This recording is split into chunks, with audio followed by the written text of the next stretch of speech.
Hello everyone, exam warrior में आप सभी का स्वागत है। दोस्तों, जैसे आप सभी को पता है कि हम लोग दृष्टि पब्लिकेशन की बुक एनसीईआरटी भारत एवं विश्व का भूगोल के प्रश्नों को कर रहे थे।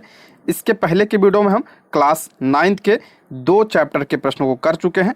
अगर आपने वो वीडियो नहीं देखी है तो प्लीज़ चैनल पर जाके देख सकते हैं। तो आज की इस वीडियो में हम क्लास 9th के जो है उसके आगे के चैप्टर के प्रश्नों को कवर करेंगे। ठीक है, कौन कौन से चैप्टर किए थे हमने? पहला चैप्टर और दूसरा चैप्टर हम कर चुके थे। तो आज हम तीसरा चैप्टर आपका भारत का अपवाह तंत्र, बहुत इंपॉर्टेंट है।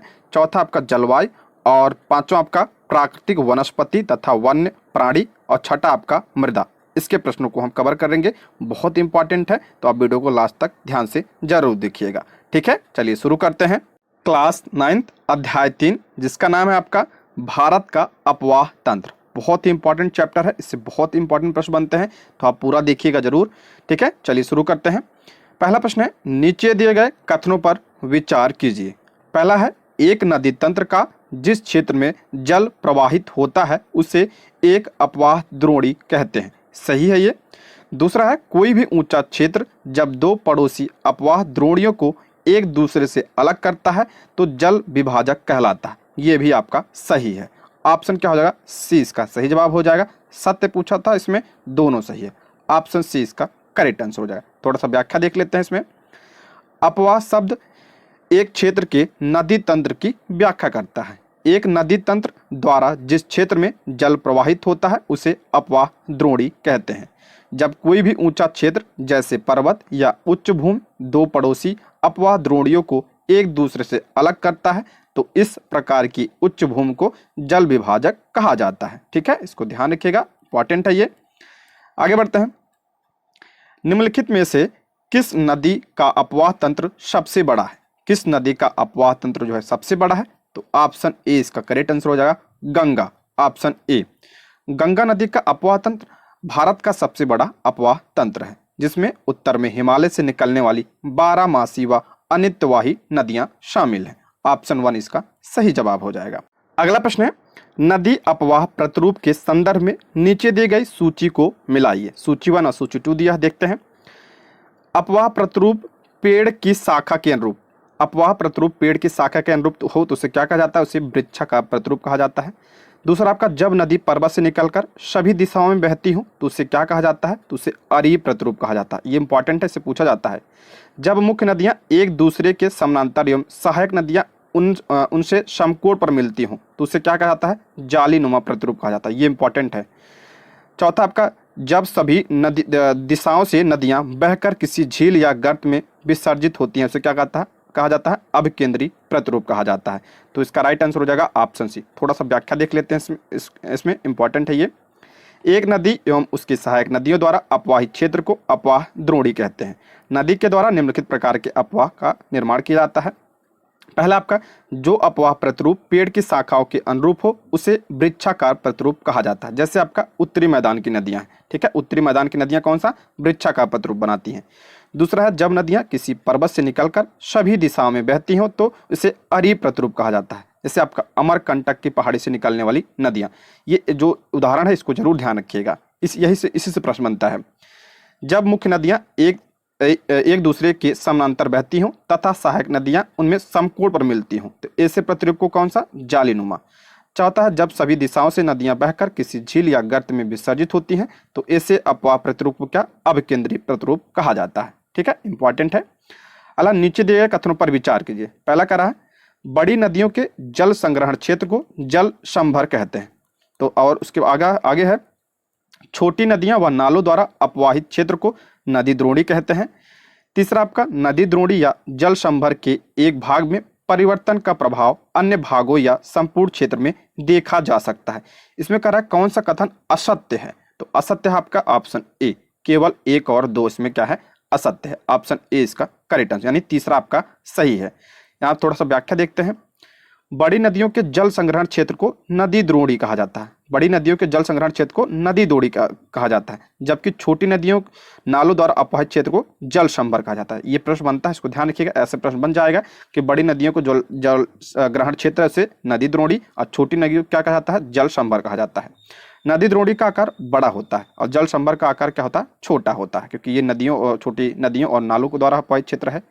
नदी द्रोणी एवं जल संभर एकता की परिचायक है। इनमें एक भाग में परिवर्तन का प्रभाव अन्य भागों व संपूर्ण क्षेत्र में देखा जा सकता है। अगला प्रश्न है, निम्नलिखित में से कौन सी संरचना बंगाल की खाड़ी के अपवाह तंत्र को अरब की खाड़ी के अपवाह तंत्र से अलग करती है? तो इसका राइट आंसर हो जाएगा ऑप्शन डी, यानी आपका दिल्ली कटक अरावली सह्याद्री। ऑप्शन क्या हो जाएगा, डी इसका करेक्ट आंसर हो जाएगा। मोस्ट इंपॉर्टेंट है ये। भारतीय अपवाह तंत्र को विभिन्न आधारों पर वर्गीकृत किया जा सकता है। समुद्र में जल विसर्जन के आधार पर इसे दो समूहों में बांटा जा सकता है। एक का आपका होगा अगर अरब सागर अपवाह तंत्र और दूसरा आपका बंगाल खाड़ी अपवाह तंत्र। यह अपवाह तंत्र दिल्ली कटक अरावली एवं सह्याद्री द्वारा अलग किए जाते हैं। ये मोस्ट इंपॉर्टेंट है, इसको ध्यान रखिएगा, ये अक्सर एग्जाम में पूछा जाता है। ये अगला प्रश्न, हिमालयी अपवाह तंत्र में शामिल नदियों के द्वारा निम्नलिखित में से कौन सी स्थलाकृतियों का निर्माण किया जाता है? ये भी इंपॉर्टेंट है। कह रहा हिमालय की जो नदियां हैं उसके द्वारा कौन से स्थलाकृतियों का निर्माण किया जाता है? तो आपका वी आकार की घाटी, क्षिप्रकाएं, समतल घाटी, गुम्फित वाहिकाएं और डेल्टाई मैदान सभी का निर्माण किया जाता है। ऑप्शन डी इसका सही जवाब हो जाएगा। ऑप्शन डी इसका करेक्ट आंसर हो जाएगा। ठीक है, देखिए व्याख्या देखते हैं। व्याख्या बहुत इंपॉर्टेंट है, तो आप लोग जरूर देखिएगा इसको। हिमालयी अपवाह तंत्र में मुख्यतः गंगा, सिंधु व ब्रह्मपुत्र नदी द्रोणियां शामिल हैं। ये नदियां गहरे महाखड्डों यानी गॉर्ज से गुजरती हैं, जो हिमालय के उत्थान के साथ अपरदन क्रिया द्वारा निर्मित होती हैं। गॉर्ज, ठीक है।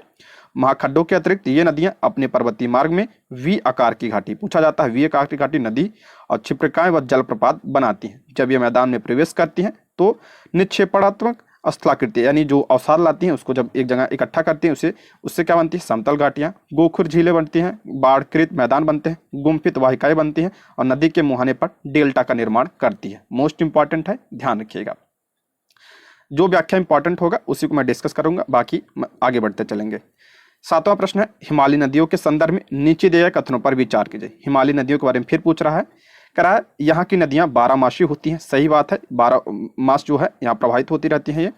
दूसरा आपका ये नदियां मैदानी क्षेत्र में सर्पाकार मार्ग में बहती हैं तथा अपना रास्ता बदलती रहती हैं। ये भी आपका सही है, जैसे कोसी वगैरह है, ये सब क्या कर रहे हैं, अपने रास्ता बदलती रहती हैं। तीसरा, हिमालयी नदियों की घाटियां चौड़ी एवं उथली हैं। ये गलत हो जाएगा, ऑप्शन 2। हिमालयी नदियां की नहीं, आपका ये प्रायद्वीपीय नदियां, ठीक है। कथन आपका पहला और दूसरा सत्य है। हिमालयी नदियों की 12 होती है, बता चुका हूं, क्योंकि ये बर्फ पिघलने व वर्षण के द्वारा जल की प्राप्ति होती है, ठीक है। हिमालय क्षेत्र में इन नदियों का रास्ता टेढ़ा मेढ़ा होता है, परंतु मैदानी क्षेत्र में इनमें सर्पाकार मार्ग में बहने की प्रवृत्ति पाई जाती है और ये अपना मार्ग बदलती रहती है। प्रायद्वीपीय नदियां चौड़ी एवं उथली घाटियों में बहती, ये इंपॉर्टेंट है। इसके पहले के चैप्टर हमने प्रायद्वीपीय पठार के बारे में पढ़ा था, तो उसमें हमने ये देखा था, ना कि हिमालयी नदियां, ठीक है। आप ये ध्यान रखिएगा। अलग कोसी नदी के द्वारा बिहार में भारी तबाही मचाई जाती है, इसका प्रमुख कारण क्या है? तो आपका ऑप्शन 1, कोसी नदी द्वारा पर्वतों से भारी मात्रा में अवसाद लाकर मैदानी भाग में निक्षेपित करना, ये क्या क्या है, प्रमुख कारण माना जाता है। ऑप्शन 1 इसका सही जवाब हो जाएगा। हिमालयी नदियां के मैदानी भाग में सर्पाकार मार्ग में बहती है, अभी हमने पीछे पढ़ा, और रास्ता क्या होती बदलती रहती है। जैसे आपका कोसी नदी, जिसे बिहार का शोक कहा जाता है, ठीक है, अपना मार्ग बदलने के लिए कुख्यात रही है। यह नदी पर्वतों के ऊपरी क्षेत्रों से भारी मात्रा में अवसाद लाकर मैदानी भाग में क्या करती है, जमा करती है। इससे नदी का मार्ग क्या होता है, अवरुद्ध हो जाता है, वह परिणाम स्वरूप अपना मार्ग बदल देती है, ठीक है। अगला प्रश्न है, हिमालय पर्वत श्रृंखला की किन दो श्रेणियों के बीच सिंधु नदी अपवाहित होती है? इंपॉर्टेंट है, सिंधु नदी के बारे में पूछ रहा है कि हिमालय पर्वत श्रृंखला किन दो श्रेणियों के बीच में, तो आपका ऑप्शन बी, लद्दाख और जास्कर श्रेणियों के बीच में स्थित है। ऑप्शन क्या हो जाएगा, यहाँ से बहती है, ऑप्शन बी इसका करेक्ट आंसर हो जाएगा। देखते हैं सिंधु नदी के बारे में, मोस्ट इंपॉर्टेंट है। सिंधु नदी का उद्गम कहाँ से? तिब्बत के कैलाश पर्वत में बोखरचू के निकट एक हिमनद से होता है, बोखरचू के निकट। और तिब्बत में इसे सिंगी खम्बान कहते हैं, तिब्बत में से सिंगी खब्बान कहा जाता है, और अथवा शेरमुख के नाम से जाना जाता है। इंपॉर्टेंट है, ये ध्यान रखिएगा। लद्दाख व जास्कर श्रेणियों के बीच यह नदी उत्तर पश्चिम दिशा में बहती हुई लद्दाख और बलाचिस्तान से होकर गुजरती है। लद्दाख श्रेणी को काटते हुए यह नदी जम्मू और कश्मीर में गिलगित के समीप जो है एक क्या करती है, गॉर्ज का निर्माण करती है, गिलगित के समीप, ठीक है। मोस्ट इंपॉर्टेंट, इसको ध्यान रखिएगा, अक्सर एग्जाम में ये प्रश्न बनता है। निम्नलिखित में से सिंधु की कौन कौन सी सहायक नदियां सुलेमान श्रेणियों से निकलती हैं? सुलेमान श्रेणी से कौन सी करा नदी निकलती है? तो ऑप्शन सी 1, 2, 5 यानी गोमल हो जाएगा, आपका तोची हो जाएगा और आपका बिबोआ हो जाएगा। ऑप्शन सी इसका सही जवाब हो जाएगा। ठीक है। सिंधु नदी की सहायक नदियां जो सुलेमान श्रेणी से निकलती हैं, आपका खुर्रम, तोची, गोमल, बिबोआ और शंगर है। ये नदियां सिंधु नदी से दाहिने तट पर मिलती हैं। काबुल की सिंधु की एक महत्वपूर्ण सहायक नदी है। काबुल भी जो है आप किसकी सहायक नदी है? सिंधु की, जो दाहिने तट पर मिलती है। सिंधु की बहुत सी सहायक नदियां हिमालय पर्वत से निकलती हैं, जैसे आपका श्योक, गिलगित, जास्कर, हुंजा, नुब्रा, शिगार, गास्टिन व द्रास। ये सब क्या है? सिंधु नदी की सहायक नदी है। सहायक नदियों से प्रश्न बनता है, तो आप ध्यान दीजिएगा इसको। अल्लाह निम्नलिखित में से कौन सा कथन सत्य है? सत्य कथन पूछ रहा है। दोस्तों मैं थोड़ा फास्ट करूंगा, अगर आपको फास्ट लग रहा है तो वीडियो को आप थोड़ा स्लो कर सकते हैं। ठीक है, क्योंकि टाइम बहुत कम है। अल्लाह निम्नलिखित में से कौन सा कथन सत्य है? पहला का भारत में सिंधु नदी जम्मू और कश्मीर और पंजाब राज्य में बहती है। दूसरा, चेनाब सिंधु की सबसे बड़ी सहायक नदी है। ये आपका सही है, यानी ऑप्शन बी इसका करेक्ट आंसर हो जाएगा। सिंधु नदी भारत के केवल जम्मू कश्मीर राज्य के लेह में बहती है, पंजाब में नहीं बहती है, ये जम्मू कश्मीर के लेह में बहती है। आगे सिंधु नदी बलोचिस्तान तथा गिलगित से बहते हुए अटक में पर्वतीय क्षेत्र से बाहर निकलती है। सतलुज, ब्यास, रावी, चेनाब तथा झेलम आपस में मिलकर पाकिस्तान में मिठान कोट के पास सिंधु नदी में मिल जाती हैं। कहाँ पे? पाकिस्तान के मिठान कोट में ये नदियां मिलती हैं। सतलुज, ब्यास, रावी और चेनाब, झेलम जो है आपस में मिलकर मिठान कोट पाकिस्तान में आपका क्या किसमें मिलती हैं? ये आपका सिंधु नदी में मिलती है। इसके बाद यह नदी दक्षिण की तरफ बहती है तथा अंत में कराची से पूर्व की ओर अरब सागर में क्या होती है? मिल जाती है। कहाँ पे मिलती है? अरब सागर में। और चेनाब जो है सिंधु की सबसे बड़ी सहायक नदी है। देखिए नदियों से बहुत सारे प्रश्न बनते हैं। ठीक है, अब ऑप्शन सिंधु की विभिन्न सहायक नदियों और उनके उद्गम स्थलों के संबंध में नीचे दी गई सूची को आपस में मिलाइए। मोस्ट इंपॉर्टेंट है ये, इसको हम आगे ही देख लेते हैं। ऑप्शन क्या हो जाएगा? बी इसका करेक्ट आंसर हो जाएगा। एक मिनट, ऑप्शन बी इसका राइट आंसर है। झेलम की बात करें, झेलम का उद्गम स्रोत क्या है? तो आपका बेरी नाग से निकलती है ये। रावी की बात करें तो रावी कहाँ से? और रोहतांग दर्रे के पश्चिम से निकलती है। ब्यास नदी कहाँ से निकलती है? तो ब्यास नदी ब्यास कुंड से। और सतलुज नदी आपका राक्षस ताल झील से निकलती है। मोस्ट इंपॉर्टेंट, इस पर टिक लगाइए आप लोग। देखिए झेलम सिंधु की महत्वपूर्ण सहायक नदी है, जो कश्मीर घाटी की दक्षिण पूर्व भाग में पीर पंचाल गिरबाद में स्थित वेरीनाग झरने से निकलती है। कौन सी नदी? आपका झेलम नदी। झेलम नदी वेरीनाग से निकलती है। रावी नदी भी आपका किसकी सहायक नदी? आपका सिंधु की सहायक नदी है, और ये हिमाचल प्रदेश की कुल्लू पहाड़ियों में रोहतांग दर्रे के पश्चिम से यह निकलती है, और राज्य की चंबा घाटी में यह बहती है। चंबा घाटी से यह बहती है। पाकिस्तान में प्रवेश करने व सराय सिंध के निकट चेनाब नदी में मिलने से पहले यह नदी पीर पंजाल के दक्षिण भाग में धौलाधर के बीच में बहती है। ब्यास नदी आपका रोहतांग दर्रे से निकलती है, रोहतांग दर्रे के निकट ब्यास कुंड।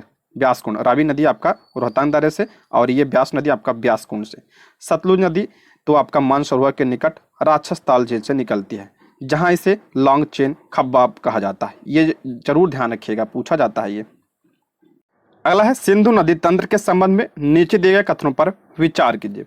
सिंधु नदी सिंधु की सहायक नदी ब्यास कुल्लू घाटी से गुजरती है। अभी हमने पीछे ही पढ़ा, सिंधु नदी की जो ब्यास नदी है ये आपका कुल्लू घाटी से गुजरती है, सही है।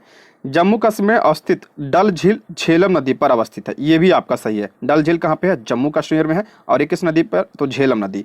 तो दोनों सही होगा इसमें, ऑप्शन सी इसका करेक्ट आंसर हो जाएगा। इसमें ये दिया है, ऑप्शन सी इसका करेक्ट आंसर हो जाएगा। अभी हमने पढ़ा कि ब्यास नदी कहाँ से निकलती है? तो आपका रोहतांग दर्रे के निकट ब्यास कुंड से निकलती है, ठीक है, और कुल्लू घाटी से यह गुजरती है।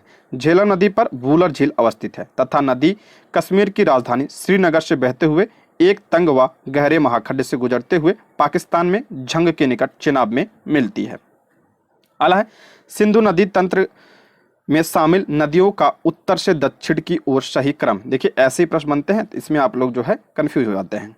तो कह रहा है उत्तर से दक्षिण पूछ रहा है, जो सहायक नदी है, तो आपका हो जाएगा ऑप्शन सी झेलम, चेनाब, रावी और सतलुज।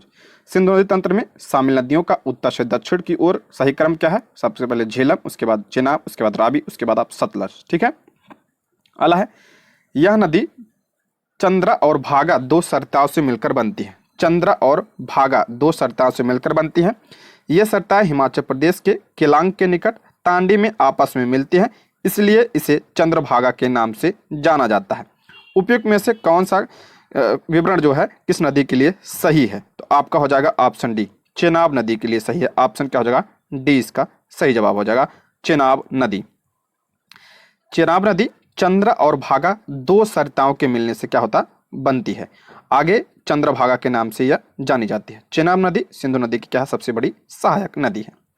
अला भाखड़ा नंगल परियोजना अवस्थित है, मोस्ट इंपॉर्टेंट, भाखड़ा नंगल परियोजना किस नदी पर, आपका सतलुज नदी पर। ऑप्शन डी इसका सही जवाब हो जाएगा। भाखड़ा नंगल परियोजना सतलुज नदी पर अवस्थित है। यह नदी हिमालय पर्वत में शिवकिल्ला दर्रा से बहती है। कौन सी नदी, आपका सतलुज नदी पंजाब के मैदान में प्रवेश करती है और यह क्या है, पूर्ववर्ती नदी है।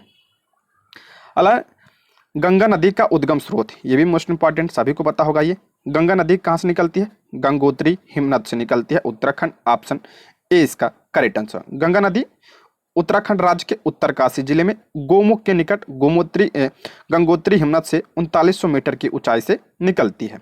अपनी द्रोणी और सांस्कृतिक महत्व की दृष्टि से भारत की क्या है, सबसे इंपॉर्टेंट नदी है ये।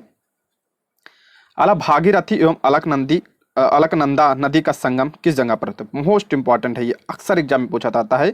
भागीरथी एवं अलकनंदा के संगम कहाँ पे, आपका option B, Devprayag. Option B इसका करेक्ट आंसर हो जाएगा। देखिए व्याख्या इसकी बहुत इंपॉर्टेंट है। देवप्रयाग जो उत्तराखंड में है, भागीरथी एवं अलकनंदा का संगम है। देवप्रयाग के ऊपर गंगा नदी को क्या कहा जाता है, भागीरथी। पहले भागीरथी जब देवप्रयाग में मिलती हैं ये दोनों नदियां, भागीरथी और अलकनंदा, तो ये आपका क्या कहलाती हैं, उसके बाद आप गंगा के नाम से जाना जाता है।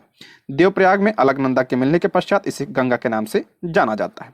अलकनंदा नदी का उद्गम स्रोत कहाँ है, तो बद्रीनाथ के ऊपर सतोपंथ हिमनद से है। गंगा एवं यमुना नदी कहाँ मिलती है, आपका इलाहाबाद में मिलती है। और बात करें मंदाकिनी तथा अलकनंदा, ये भी इंपॉर्टेंट है, मंदाकिनी अलकनंदा रुद्रप्रयाग में मिलती है। ठीक है, अलकनंदा की अन्य सहायक नदी पिंडार, तो आपका कर्णप्रयाग। अलकनंदा और पिंडार मिलने से कौन सा, कर्णप्रयाग। अलकनंदा मंदाकिनी मिलने से रुद्रप्रयाग, और अलकनंदा और भागीरथी मिलने से तो कौन सा, देवप्रयाग। ठीक। अला है गंगा नदी तंत्र के संबंध में नीचे दिए कथनों पर विचार कीजिए। पहला करा, गंगा नदी मध्य या लघु हिमालय को काटकर तंग महाखड्डे से होकर गुजरती है। दूसरा, गंगा नदी हरिद्वार के पास पर्वतीय भाग का छोड़कर मैदानी भागों में प्रवेश करती है। तीसरा है, पीरम द्वीप के समीप यह नदी बंगाल की खाड़ी में क्या जा मिलती है। इसमें करा कौन सा कथन असत्य है, असत्य कौन सा है, आपका इसमें हो जाएगा ऑप्शन डी, केवल 3 क्या है इसमें असत्य है। पीरम द्वीप के समीप यह नदी बंगाल की खाड़ी में जा मिलती है, यह आपका गलत है, बाकी दोनों सही है। ऑप्शन डी इसका करेक्ट आंसर होगा। उत्तराखंड की से निकलती है आपका गोमुख के निकट गंगोत्री हिमनद से, अभी हम पीछे पढ़ चुके हैं। कथन 3 आपका असत्य है। गंगा नदी सागर द्वीप के निकट, ठीक है, सागर द्वीप के निकट बंगाल की खाड़ी में जाके गिरती है। पीरम द्वीप का है खंबात की खाड़ी, ये अरब सागर में। पीरम द्वीप कहाँ पे, अरब सागर में, और सागर द्वीप ये आपका बंगाल की खाड़ी में है, इसी के निकट आपका जो गिरती है वो। अला है गंगा की सहायक नदियों में से कौन सी में किन नदियों का उद्गम स्थल नेपाल हिमालय से है। नेपाल हिमालय से कौन सा है, तो ऑप्शन सी हो जाएगा, 1, 3, 4, 5। ऑप्शन सी 1, 3 यानी घाघरा जो है नेपाल हिमालय से, उसके बाद आपका गंडक भी, उसके बाद आपका कोसी भी, और उसके बाद आपका शारदा भी, ये चारों। ठीक है, ऑप्शन डी इसका राइट आंसर हो जाएगा। गंगा की प्रमुख सहायक नदियां जो नेपाल हिमालय से निकलती हैं, कौन सा आपका, घाघरा, गंडक तथा कोसी। घाघरा नदी तिब्बत के पठार में स्थित मापचा चुंगो हिमनद से निकलती है। कहां से निकलती है घाघरा नदी, तो ये आपका तिब्बत के पठार में स्थित मापचा चुंगो हिमनद से निकलती है। नेपाल में बहने के बाद भारत में यह प्रवेश करती है। इसके बाद यह अपनी सहायक नदी शारदा, जिसे काली या काली गंगा कहते हैं, का जल लेकर छपरा के निकट गंगा में विलीन हो जाती है। ये सब पूछा जाता है, ये इसलिए कह रहा हूं व्याख्या बहुत इंपॉर्टेंट है, व्याख्या से आपके बहुत सारे प्रश्न क्लियर होंगे। गंडक नदी 2 धाराओं काली गंडक और त्रिशूल गंगा से मिलने से बनती है। गंडक नदी किससे मिलती है, तो आपका काली गंडक और त्रिशूल गंगा से मिलती है। यह नेपाल हिमालय में धौलागिरी व माउंट एवरेस्ट के बीच से निकलती है। गंडक नदी और मध्य नेपाल को अपवाहित करती है। यह नदी पटना के पास सोनपुर में गंगा नदी में। गंडक नदी कहाँ मिलती है, तो आपका पटना के पास सोनपुर में, और इसके पहले हमने पढ़ा छपरा में कौन सी, आपका शारदा नदी यानी घाघरा। कोसी एक पूर्ववर्ती नदी है जिसका स्रोत माउंट एवरेस्ट के उत्तर में है। जहां से इसका मुख्य धारा अरुण निकलती है।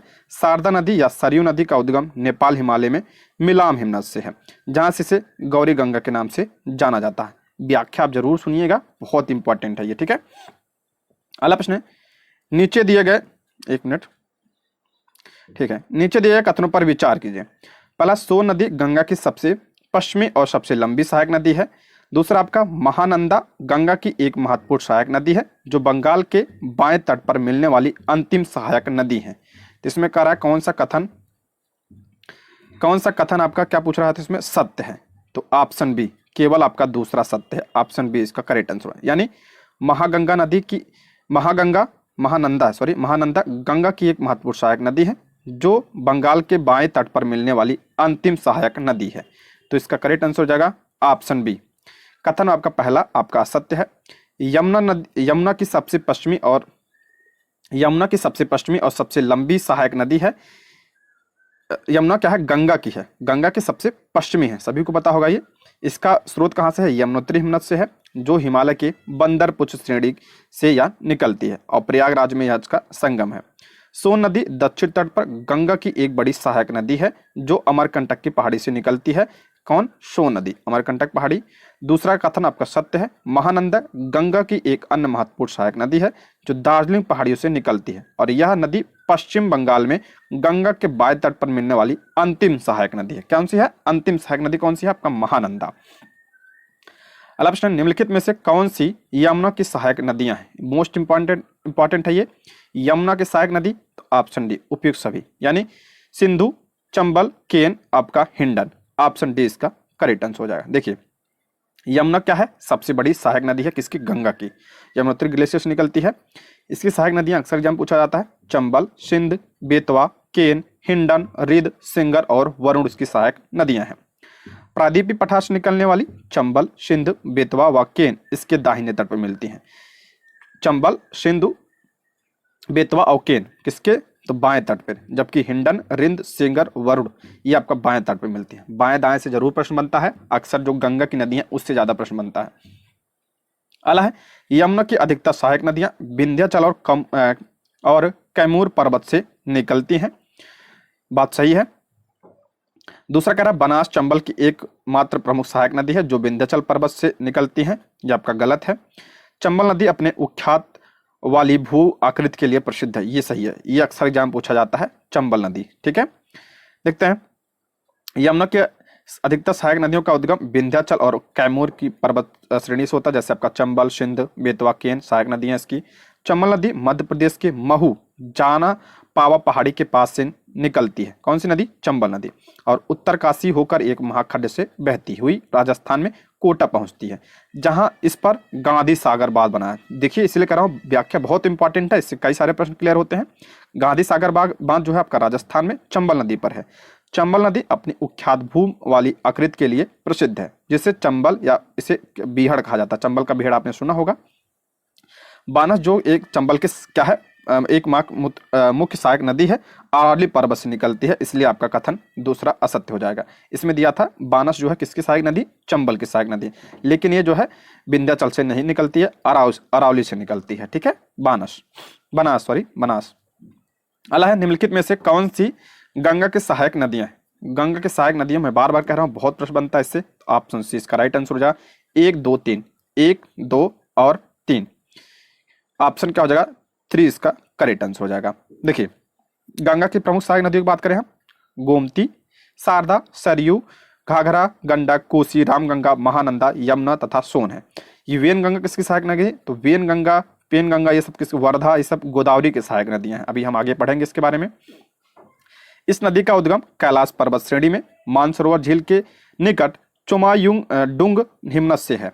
यहाँ से यह पूर्व दिशा में अनुदैर्ध्य रूप से बहती हुई नामचा बरवा शिखर के पास पहुंचकर अंग्रेजी के यू अक्षर जैसा मोड़ बनाकर भारत में प्रवेश करती है।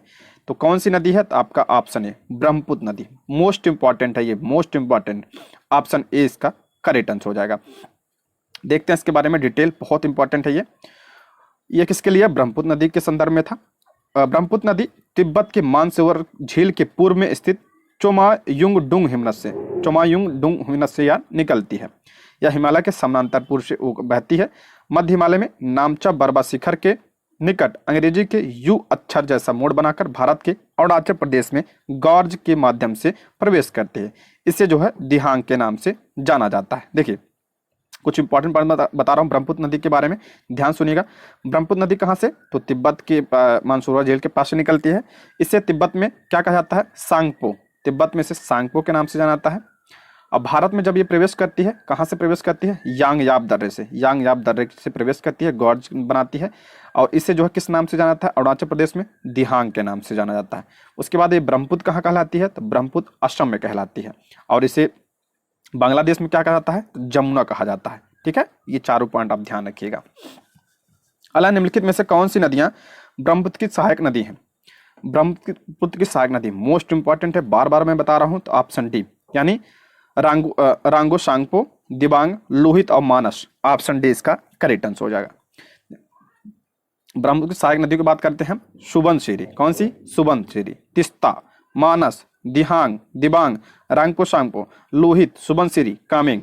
मैं टिक लगा रहा हूं, इसको ध्यान रखिए आप। सुबनसिरी बहुत इंपॉर्टेंट है, तिस्ता इंपॉर्टेंट है, मानस इंपॉर्टेंट है, दिहांग है, लोहित है आपका, और कामेंग, ये ध्यान रखिएगा आप लोग, काफी इंपॉर्टेंट है ये। ठीक है, आगे बढ़ते हैं इसमें। अगला प्रश्न है, भारत में अपवाद क्षेत्र के आधार पर नदियों को घटते हुए क्रम में व्यवस्थित कीजिए। अपवाद क्षेत्र के आधार पर घटते हुए क्रम में, तो अभी हमने पीछे पढ़ा था कि सबसे बड़ा कौन सा है, तो आपका सब क्षेत्र गंगा का है, तो आपका हो जाएगा ऑप्शन सी, इसका करेक्ट आंसर हो जाएगा। गंगा तीसरे में है, देखिए तीसरे में कौन कौन सा है, आपका सी है और बी है, तो ये हो जाएगा ऑप्शन सी, इसका राइट आंसर हो जाएगा। पहले उसके बाद आपका हो जाएगा, पहला आपका कौन सा, गंगा का हो जाएगा, उसके बाद सिंधु का, उसके बाद ब्रह्मपुत्र का, उसके बाद कावेरी, उसके बाद जो है बस अभी दिया है, ऑप्शन सी इसका राइट आंसर हो जाएगा। अगला प्रश्न है, प्रायद्वीपीय अपवाह तंत्र हिमालयी अपवाह तंत्र से पुराना है। दूसरा कह रहा है, प्रायद्वीपीय नदियां प्रौढ़ावस्था में है तथा इन नदियों की घाटी चौड़ी तथा उथली है। ये भी बात सही है, ऑप्शन क्या हो जाएगा, सी इसका करेक्ट आंसर हो जाएगा। ऑप्शन सॉरी ए और आर दोनों सही है और व्याख्या भी करता है। हमने इसके पहले के चैप्टर में पढ़ा था कि जो प्रायद्वीपीय पठार है वो बहुत पुराना है, हिमालय से भी पुराना है वो, ये जो नदियां भी है वो भी पुरानी होंगी। कारण है आपका, प्रायद्वीपीय नदियां प्रौढ़ावस्था में यानी वृद्धावस्था में, प्रौढ़ावस्था में है तथा इन नदियों की घाटी चौड़ी तथा उथली हुई होती है, चौड़ी तथा उथली होती है, हमने पढ़ा है। ऑप्शन ए इसका सही जवाब हो जाएगा। अगला है, प्रायद्वीपीय नदियों की विशेषताओं के संबंध में नीचे दिए कथनों पर विचार कीजिए। प्रायद्वीपीय नदियों के बारे में फिर वही पूछ रहा है, तो ऑप्शन बी 2, 3 और 4 सत्य कथन पूछ रहा है। प्रायद्वीपीय नदियां अपना मार्ग बदलती हैं नहीं, जो हिमालय नदियां होती हैं हमने पीछे पढ़ा वो बदलती हैं। ये नदियां विसर्पों का निर्माण नहीं करती हैं, ये सही है, नहीं करती हैं। प्रायद्वीपीय नदियां अपने मुहाने पर डेल्टा का निर्माण करती हैं, ये सही है। और प्रायद्वीपीय नदियों की अपवाद द्रोण या आकार में अपेक्षाकृत छोटी होती हैं, ये भी सही है, तो ऑप्शन बी इसका सही जवाब हो जाएगा। देखिए प्रायद्वीपीय नदियों की विशेषता यह है कि एक सुनिश्चित मार्ग पर चलती हैं। ये नदियां ना तो विसर्पों का निर्माण करती है, ना ही 12 मासी हैं। यद्यपि भ्रंश घाटी में बहने वाली नदी नर्मदा और ताप्ती इसके अपवाद है, ये पूछा जाता है। नर्मदा और ताप्ती जो है इसके अपवाद है। नर्मदा और ताप्ती जो है किससे बहती है, तो आपका भ्रंश घाटी में बहती हैं। ठीक है, अधिकांश प्रायद्वीपीय नदियां अपने मुहाने पर डेल्टा का निर्माण करती हैं, डेल्टा का निर्माण करती हैं, लेकिन नर्मदा और ताप्ती किसका निर्माण करती है, आपका एस्चुरी का निर्माण करती है, एस्चुरी का निर्माण करती है। ठीक है, इंपॉर्टेंट है। अला निम्नलिखित में से कौन सी नदियां भ्रंश घाटी से होकर बहती है। अभी हमने बताया भ्रंश घाटी से, तो आपका नर्मदा और कौन सा, ताप्ती हो जाएगा। ऑप्शन डी, नर्मदा और ताप्ती कहां से, भ्रंश घाटी से होकर बहती है। अला पश्चिमी घाट प्रायद्वीपीय नदियों के बीच जल विभाजक का कार्य करता है। सही बात है, पश्चिमी घाट प्रायद्वीपीय नदियों के बीच क्या करता है, जल विभाजक का कार्य करता है। दूसरा आपका, प्रायद्वीप के उत्तर भाग से निकलने वाली नदियां गंगा नदी तंत्र के अंग है, ये भी आपका सही है, तो ऑप्शन सी इसका राइट आंसर हो जाएगा। देखिए दोनों कथन आपका सत्य है। प्रायद्वीप के उत्तर भाग से निकलने नदियां आपका चंबल, सिंध, बेतवा, केन व सो नदियां गंगा नदी तंत्र के अंग है। अगला प्रश्न है, निम्नलिखित में से कौन सी नदियां भारतीय उपमहाद्वीप में पश्चिम की ओर प्रवाहित करती हैं। बहुत इंपॉर्टेंट है, पश्चिम की ओर कौन सी प्रवाहित होती है, यानी इस साइड, देखिए गंगा वगैरह इस साइड प्रवाहित होती है, यानी पूर्व की ओर जाती हैं। ठीक, कार्य कौन सा, पश्चिम की ओर प्रवाहित होती हैं, तो आपका हो जाएगा ऑप्शन ए 1, 2, 3, 4। कौन कौन सी नदी है इसमें, ताप्ती, साबरमती आपका हो जाएगा, पेरियार हो जाएगा, आपका जो है शरावती नदी हो जाएगा। ऑप्शन 1 इसका करेक्ट आंसर होगा, मोस्ट इंपॉर्टेंट है, इसको ध्यान रखिएगा आपका। देखिए सबसे प्रमुख नदी है जो अक्सर एग्जाम पूछा जाता है, नर्मदा और ताप्ती है। नर्मदा और ताप्ती जो है किसमें, पश्चिम की ओर बहती हैं और किसका निर्माण करती हैं, ज्वार नदमुख यानी एस्चुरी का निर्माण करती हैं। बाकी और नदियां जो इधर गिरती हैं वो डेल्टा का निर्माण करती हैं। साबरमती और माही गुजरात की दो प्रमुख नदियां हैं जो पश्चिम की ओर बहती हैं। गुजरात राज्य का एक प्रमुख शहर अहमदाबाद साबरमती नदी के किनारे स्थित है। कौन सा, अहमदाबाद। गोवा दो महत्वपूर्ण नदियां हैं गोवा की, कौन कौन सी, मांडवी और जुआरी, ये भी आपका पश्चिम की ओर बहती हैं। कर्नाटक के शिमोग जिले से निकलने वाली शरावती पश्चिम की ओर बहने वाली एक क्या है, महत्वपूर्ण नदी है। आगे बढ़ते हैं हम। प्रायद्वीपीय नदियों एवं उनके उद्गम स्थलों के मिलान करना है, ठीक है। ताप्ती की बात करते हैं तो ताप्ती कहां से निकलती है, तो ताप्ती आपका सतपुड़ा श्रेणी पर्वत से निकलती है। ताप्ती कहां से, सतपुड़ा पर्वत श्रेणी से निकलती है। गोदावरी कहां से निकलती है, आपका त्र्यंबकेश्वर पहाड़ी से निकलती है। कावेरी कहां से निकलती है, तो आपका कावेरी निकलती है आपका महाबलेश्वर से। और कृष्णा कहां से निकलती है, तो आपका ब्रह्मगिरी पहाड़ी से निकलती है। तो आपका हो जाएगा ऑप्शन डी इसका सही जवाब हो जाएगा, ऑप्शन डी, ठीक है। ताप्ती नदी का उद्गम स्थल मध्य प्रदेश के बैतूल जिले में सतपुड़ा पर्वत श्रेणी से होता है। यह नदी नर्मदा के समानांतर एक भ्रंश घाटी है, मोस्ट इंपॉर्टेंट है ये। गोदावरी नदी ये आपका प्रायद्वीपीय भारत की सबसे बड़ी नदी है, दक्षिण भारत की भी सबसे बड़ी नदी है, जो पश्चिमी घाट के त्र्यंबकेश्वर गांव नासिक से यहाँ निकलती है, बंगाल खाड़ी में जाकर गिरती है। कृष्णा नदी महाराष्ट्र के पश्चिमी घाट के महाबलेश्वर से निकलती है। कौन सी नदी, कृष्णा नदी। कावेरी नदी तो ब्रह्मगिरी पर्वत से यह निकलती है, पश्चिमी घाट से, मोस्ट इंपॉर्टेंट है। उद्गम जरूर पूछा जाता है, इसको ध्यान रखिएगा। अला है यह नदी दक्षिण में सतपुड़ा और उत्तर में विंध्याचल श्रेणियों के मध्य भ्रंश घाटी से बहती हुई संगमरमर की चट्टानों में खूबसूरत महाखड्ड बनाती है, मोस्ट इंपॉर्टेंट है ये। तो कौन सी नदी, आपका नर्मदा नदी। नर्मदा नदी सतपुड़ा, देखिए सतपुड़ा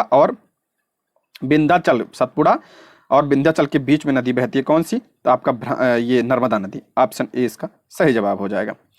नर्मदा नदी का उद्गम अमरकंटक पहाड़ी के पश्चिमी पार से होता है। दक्षिण में सतपुड़ा और उत्तर में कौन सा आपका विंध्याचल। ऊपर आपका विंध्याचल, उसके बाद आपका नर्मदा नदी, उसके बाद आपका सतपुड़ा श्रेणी बहती हुई जबलपुर के निकट भेड़ा घाट के संगमरमर के शैलों में गहरे गॉर्ज का निर्माण करती है ये। और एक ध्यान रखिए, वहां धुआंधार जलप्रपात है, धुआंधार जलप्रपात। इसलिए मैं व्याख्या बार बार बोल रहा हूँ, करवा रहा हूँ इसलिए व्याख्या, नहीं तो मैं आगे बढ़ जाता हूँ। लेकिन व्याख्या में बहुत इंपॉर्टेंट प्रश्न है, अगर आप इसको देख लिए तो आपको बुक पढ़ने की जरूरत नहीं है, इसके कई सारे प्रश्न आपको बन जाएंगे। धुआंधार जलप्रपात आपका किस नदी पर, नर्मदा नदी पर स्थित है, ठीक है। लगभग 1312 किलोमीटर दूरी तक बहने के बाद यह भड़ौच के दक्षिण में अरब सागर में 27 किलोमीटर लंबा ज्वार नदमुख यानी एस्चुरी का निर्माण करती है। बार बार बता रहा हूँ, एस्चुरी का निर्माण कौन सी नदी, नर्मदा और ताप्ती नदियाँ। अला सरदार सरोवर परियोजना अवस्थित है, ये भी बहुत इंपॉर्टेंट है। सरदार सरोवर आपका नर्मदा नदी पर है। धुआंधार जलप्रपात भी इसी पे है, ऑप्शन बी इसका सही जवाब हो जाएगा। गुजरात में है, नर्मदा नदी पर बनाई गई है। अगला प्रश्न है, प्रायद्वीपीय भारत की नदियों की लंबाई को घटते क्रम में व्यवस्थित करना है। घटते क्रम यानी सबसे ज़्यादा जो है किसकी है, तो आपका गोदावरी की सबसे ज़्यादा लंबाई है, ये दक्षिण भारत की सबसे बड़ी नदी है गोदावरी। उसके बाद आपका कौन सा, नर्मदा नदी आता है, उसके बाद आपका कृष्णा नदी, तीसरे नंबर आपका नर्मदा, चौथे पे कावेरी, ऑप्शन डी इसका राइट आंसर हो जाएगा। देखिए गोदावरी नदी की लंबाई कितनी है, 1465 किलोमीटर। कृष्णा की कितनी है, 1401 किलोमीटर। नर्मदा की 1312, कावेरी की 800 किलोमीटर है, ठीक है, इसको ध्यान रखिएगा। निम्नलिखित में से कौन सी नदियां गोदावरी की सहायक नदी है, मोस्ट इंपॉर्टेंट है। गोदावरी की सहायक नदी कौन सी, ये देखिए ये चैप्टर बहुत इंपॉर्टेंट है, इससे बहुत सारे प्रश्न बनते हैं अक्सर एग्जाम में।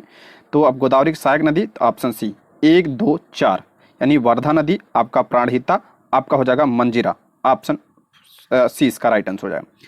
यहाँ देखते हैं वर्धा, पूड़ा, प्राणहिता, मंजीरा, वेनगंगा और पेनगंगा। वेनगंगा और पेनगंगा अक्सर एग्जाम पूछा था, और वर्धा, ये तीन ध्यान रखिएगा, बहुत इंपॉर्टेंट है ये। हैदराबाद के उत्तर पश्चिम में एक कृत्रिम जलकुंड निजाम सागर गोदावरी की एक सहायक नदी मंजीरा पर बनाया गया है। जलकुंड है, यहाँ के खूबसूरत उद्यान लोगों को अपनी ओर आकर्षित करते हैं। अगला है, कावेरी नदी प्रायद्वीप की अन्य नदियों की अपेक्षा कम उतार चढ़ाव के साथ लगभग पूरे साल बहती है। दूसरा है, कावेरी नदी के अपवाद क्षेत्र के ऊपरी जल ग्रहण क्षेत्र में दक्षिण पश्चिम मानसून यानी गर्मी और निचले क्षेत्र में उत्तर पूर्वी मानसून सर्दी से वर्षा होती है। तो पूछ रहा है इसमें कौन सा सही है, तो ऑप्शन ए दोनों सही है, ठीक है, और व्याख्या भी करता है, ऑप्शन ए इसका करेक्ट आंसर हो जाएगा। हमने पढ़ा था कि जो प्रायद्वीपीय नदियां हैं वो सब क्या होती हैं, मौसम के अकॉर्डिंग होती है, 12 मासी नहीं होती है, लेकिन कावेरी क्या है आपका, ये 12 मासी होती है। कावेरी नदी कर्नाटक के पश्चिमी घाट के ब्रह्मगिरी पर्वत श्रृंखला से निकलती, कहाँ से, ब्रह्मगिरी से निकलती है कर्नाटक। और अन्य प्रायद्वीपीय नदियों की अपेक्षा कावेरी नदी कम उतार चढ़ाव के साथ लगभग वर्ष भर बहती है, क्योंकि इस नदी के अपवाद क्षेत्र के ऊपरी जल ग्रहण क्षेत्र में आपका दक्षिण पश्चिम जो मानसून है गर्मी में आता है, और जो उत्तर पूर्वी मानसून जो सर्दी में आता है उससे वर्षा होती है, इसलिए यह 12 मास बहती है। अगला प्रश्न है, निम्नलिखित में से कौन सी कृष्णा नदी की सहायक नदी है। मोस्ट इंपॉर्टेंट, सहायक नदी जो भी होता है वो सारे प्रश्न बनते हैं, तो सहायक नदी तो ऑप्शन सी कृष्णा की पूछ रहा है, तो आपका मालप्रभा हो जाएगा, तुंगभद्रा हो जाएगा और भीमा। मालप्रभा, तुंगभद्रा, भीमा, कोयना, देखिए यहाँ पे दिया है तुंगभद्रा, कोयना, मालप्रभा, घाटप्रभा, भीमा, मूसी, डॉन आदि, ये सब किसकी, कावेरी की। तुंगभद्रा बहुत इंपॉर्टेंट है, कोयना इंपॉर्टेंट है आपका, भीमा ध्यान रखिएगा, और मालप्रभा और घाटप्रभा ये इंपॉर्टेंट है, इसको चारों पांचों ध्यान रखिएगा। भीमा, मूसी भी इंपॉर्टेंट है। मूसी नदी के किनारे कौन सा शहर बसा है आपका, हैदराबाद है, ठीक है, इसलिए यह इंपॉर्टेंट हो जाता है। निम्नलिखित में से किस नदी को दक्षिण की गंगा कहा जाता है। दक्षिण की गंगा किस नदी, तो आपका ऑप्शन 1 गोदावरी नदी को दक्षिण की गंगा कहा जाता है। देखिए गोदावरी नदी प्रायद्वीपीय भारत की सबसे बड़ी नदी है, बड़े आकार और विस्तार के कारण गोदावरी नदी को दक्षिण की गंगा के नाम से जाना जाता है। देखिए भारत सरकार की आधिकारिक वेबसाइट जो ये है में कावेरी नदी को दक्षिण की गंगा बताया गया है, ठीक है। अगर वेबसाइट की बात करें तो दक्षिण गंगा किसे, कावेरी, क्योंकि ये पवित्र मानी जाती है गंगा की तरह, लेकिन अगर वैसे देखा जाए तो दक्षिण की गंगा गोदावरी है लंबाई के अकॉर्डिंग। अल है अमरावती, भवानी, हेमवती तथा काबिनी किसकी सहायक नदी है। अमरावती, भवानी, हेमवती और काबिनी, बहुत इंपॉर्टेंट है काबिनी, तो आपका कावेरी की सहायक नदी, ऑप्शन डी इसका सही जवाब हो जाएगा। अमरावती, भवानी, हेमवती, लोका पावनी, लक्ष्मण तीर्थ, काबिनी, सुवर्णवती और ये सब किसकी सहायक नदी है, ठीक है। कर्नाटक और केरल क्षेत्र में बहती है। यह नदी श्रीरंगपट्टनम और शिव समुद्रम द्वीप से होकर बहती है, ठीक है। अगला प्रश्न है, अपवाद क्षेत्र के घटते क्रम के अनुसार प्रायद्वीपीय नदियों का कौन सा क्रम सही है। अपवाद क्षेत्र के अकॉर्डिंग पूछ रहा है, तो ऑप्शन बी इसका सही जवाब हो जाएगा। गोदावरी हो जाएगा, उसके बाद कृष्णा हो जाएगा, उसके बाद महानदी हो जाएगा आपका, उसके बाद कावेरी हो जाएगा। ऑप्शन बी इसका सही जवाब हो जाएगा। देखिए वहां पे दिया है, आप इसको देख लीजिएगा। अला महानदी की अपवाद द्रोणी का संबंध किन राज्यों से। महानदी यानी कहाँ कौन कौन से राज्यों में बहती है, तो ऑप्शन सी, यानी ये आपका छत्तीसगढ़ में बहती है, उसके बाद आपका उड़ीसा में, उसके बाद आपका महाराष्ट्र में। ऑप्शन 3 इसका सही जवाब हो जाएगा। महानदी कोयल व शंख नदियों से मिलकर बनती है। महानदी कोयल व शंख नदियों से मिलकर छत्तीसगढ़ के धमतरी जिले में सिहावा पहाड़ी के निकट से निकलती है। कहाँ से, सिहावा पहाड़ी छत्तीसगढ़ से महानदी, और उड़ीसा में बहती हुई पारादीप के पास या बंगाल की खाड़ी में क्या होती है, गिर जाती है। इस पे आपका कौन सा, हीराकुंड बांध बहुत इंपॉर्टेंट है, किस नदी पर है आपका, महानदी पर उड़ीसा में, और टिकरापारा बांध इस नदी का क्या है, परियोजनाएं हैं। अला नीचे दिए गए कथनों पर विचार कीजिए। नदी के चैनल में वर्ष पर्यंत जल प्रवाह के प्रारूप को नदी बहाव प्रवृत्ति कहते हैं।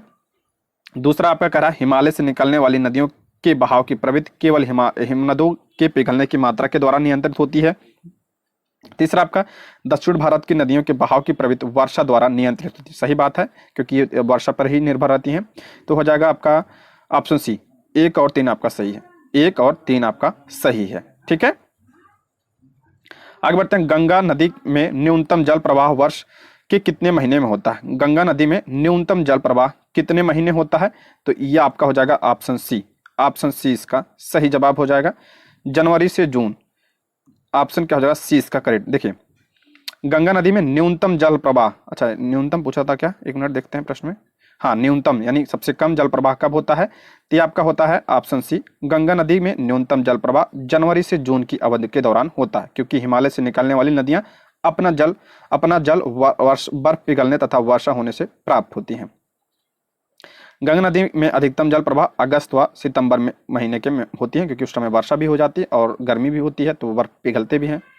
अला दामोदर नदी किसकी सहायक नदी है। दामोदर इंपॉर्टेंट है, ये आपका हुगली की सहायक नदी है, ऑप्शन डी। छोटा नागपुर के पूर्वी किनारे पर दामोदर नदी बहती है और भ्रंश घाटी से होते हुई हुगली नदी में गिरती है। बराकर इसकी मुख्य सहायक नदी है। मोस्ट इंपॉर्टेंट है, बराकर जो है किसकी सहायक नदी, तो ये दामोदर की सहायक नदी है। और दामोदर किसकी सहायक नदी, तो हुगली की सहायक नदी है। पूर्व में दामोदर को क्या कहा जाता है, बंगाल का शोक कहा जाता है। मोस्ट इंपॉर्टेंट है, ध्यान रखिएगा इसको। और दामोदर घाटी परियोजना भी इस पे चली जाती है। निम्नलिखित में से भारत का कौन सा जलप्रपात शरावती नदी पर स्थित है। मोस्ट इंपॉर्टेंट शरावती, तो जोंग जलप्रपात, ऑप्शन ए इसका करेक्ट आंसर हो जाए। देखिए जलप्रपात देखते हैं, बहुत इंपॉर्टेंट है। जोग जलप्रपात या गरसोप्पा जलप्रपात कर्नाटक में शरावती नदी पर स्थित है। शिव समुद्रम किस पर, कावेरी, शिव समुद्रम कावेरी नदी पर। नर्मदा नदी पर कौन सा, आप पीछे पढ़ चुके हैं, धुआंधार जलप्रपात। और दूध सागर जलप्रपात या आपका गोवा और कर्नाटक की सीमा पर मांडवी नदी पर। ये चारों बहुत इंपॉर्टेंट है। ठीक है दोस्तों, यदि आप हमारे चैनल पर नए हैं तो प्लीज चैनल को सब्सक्राइब करें, और अगर आपको वीडियो पसंद आती है तो लाइक, शेयर और कमेंट भी करें।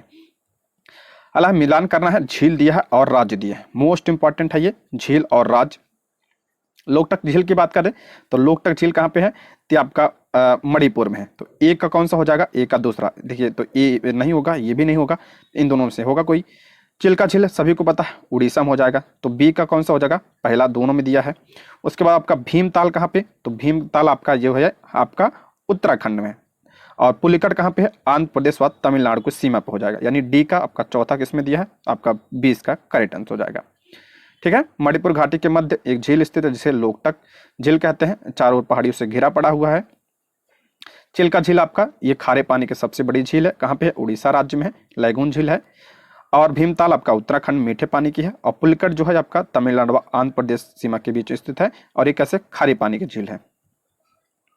झीलों के संबंध में नीचे दिए कथनों पर विचार कीजिए। इसके पहले हम नदी पढ़े, अब झील पढ़ रहे हैं। झीलों के संदर्भ में कह रहा है, विसर्प नदी तटीय क्षेत्र में कटकर गोखुर झील का निर्माण करती है। मोस्ट इंपॉर्टेंट है। तो और दूसरा कह रहा है आपका गलत है, ये स्पीड तथा बार रोधिका तटीय क्षेत्र में लैगून का निर्माण कर, ये आपका सही है। तो ऑप्शन इसमें क्या होगा, असत्य, यानी गलत कथन पूछ रहा है, गलत आपका केवल एक, ऑप्शन ए। देखिए विसर्प नदी बाढ़ वाले मैदानी क्षेत्रों में कटकर गोखुर झील का निर्माण करती हैं। विसर्प नदियां जो होती हैं जब ये मैदानी वाले क्षेत्रों से कट जाती हैं उसे क्या होता है, गोखुर झील का निर्माण होता है। निम्नलिखित में से कौन सी लैगून झील है, लैगून झील कौन सी है आपका, ऑप्शन 2, 1, 2, 3 अभी हमने पीछे पढ़ा। चिल्का क्या है, ये आपका लैगून झील है। पुलकट भी आपका लैगून झील है, और कोलेरू झील है, कई भी लैगून झील है। ऑप्शन बी इसका सही जवाब हो जाएगा। चिल्का झील, पुलकट झील, कोलेरू झील आंध्र प्रदेश में है, जो चिल्का झील उड़ीसा में है, तथा अष्टमुड़ी जो केरल में है, अष्टमुड़ी भी ध्यान रखिए केरल में है। एक ऐसी झील है आपका, ये आपका लैगून झील है। और पेरियार झील ये आपका क्या है, कृत्रिम झील है, लैगून नहीं है। पेरियार झील कहाँ पे है, ये आपका केरल में है।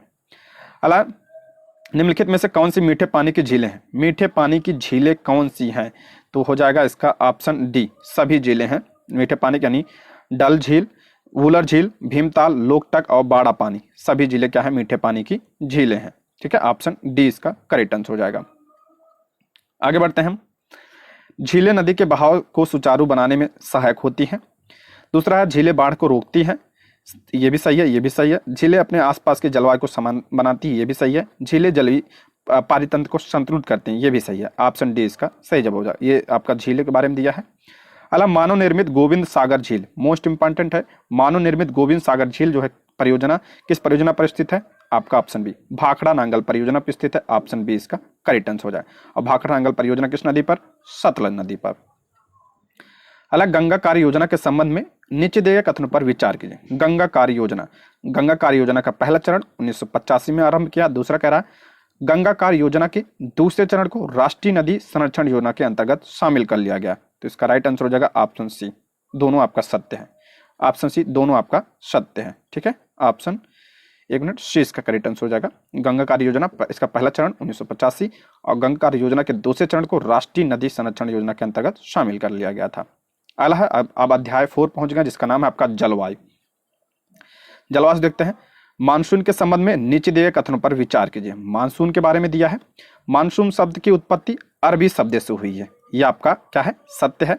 मानसून का अर्थ एक वर्ष के दौरान वायु की दिशा में ऋतु के अनुसार परिवर्तन है, यह भी आपका सही है। ऑप्शन सी इसका करेक्ट आंसर, दोनों आपका सत्य है। देखिए मानसून शब्द की उत्पत्ति अरबी भाषा के मौसम शब्द से हुई है, जिसका अर्थ होता है मौसम। मौसम का अर्थ मौसम एक वर्ष के दौरान वायु की दिशा में ऋतु के अनुसार परिवर्तन। देखिए मौसम ये होता है थोड़े समय के लिए होता है मौसम, एक वर्ष में के दौरान वायु की दिशा में ऋतु के अनुसार परिवर्तन आपका मानसून कहलाता है। अगला प्रश्न है, दिए गए कथनों को ध्यानपूर्वक पढ़ें। पहला कह रहा है मौसम एक विशेष समय में एक क्षेत्र के वायुमंडल की क्या है अवस्था है। सही बात है, एक विशेष क्षेत्र में एक क्षेत्र में वायुमंडल की क्या है अवस्था है को बताता है।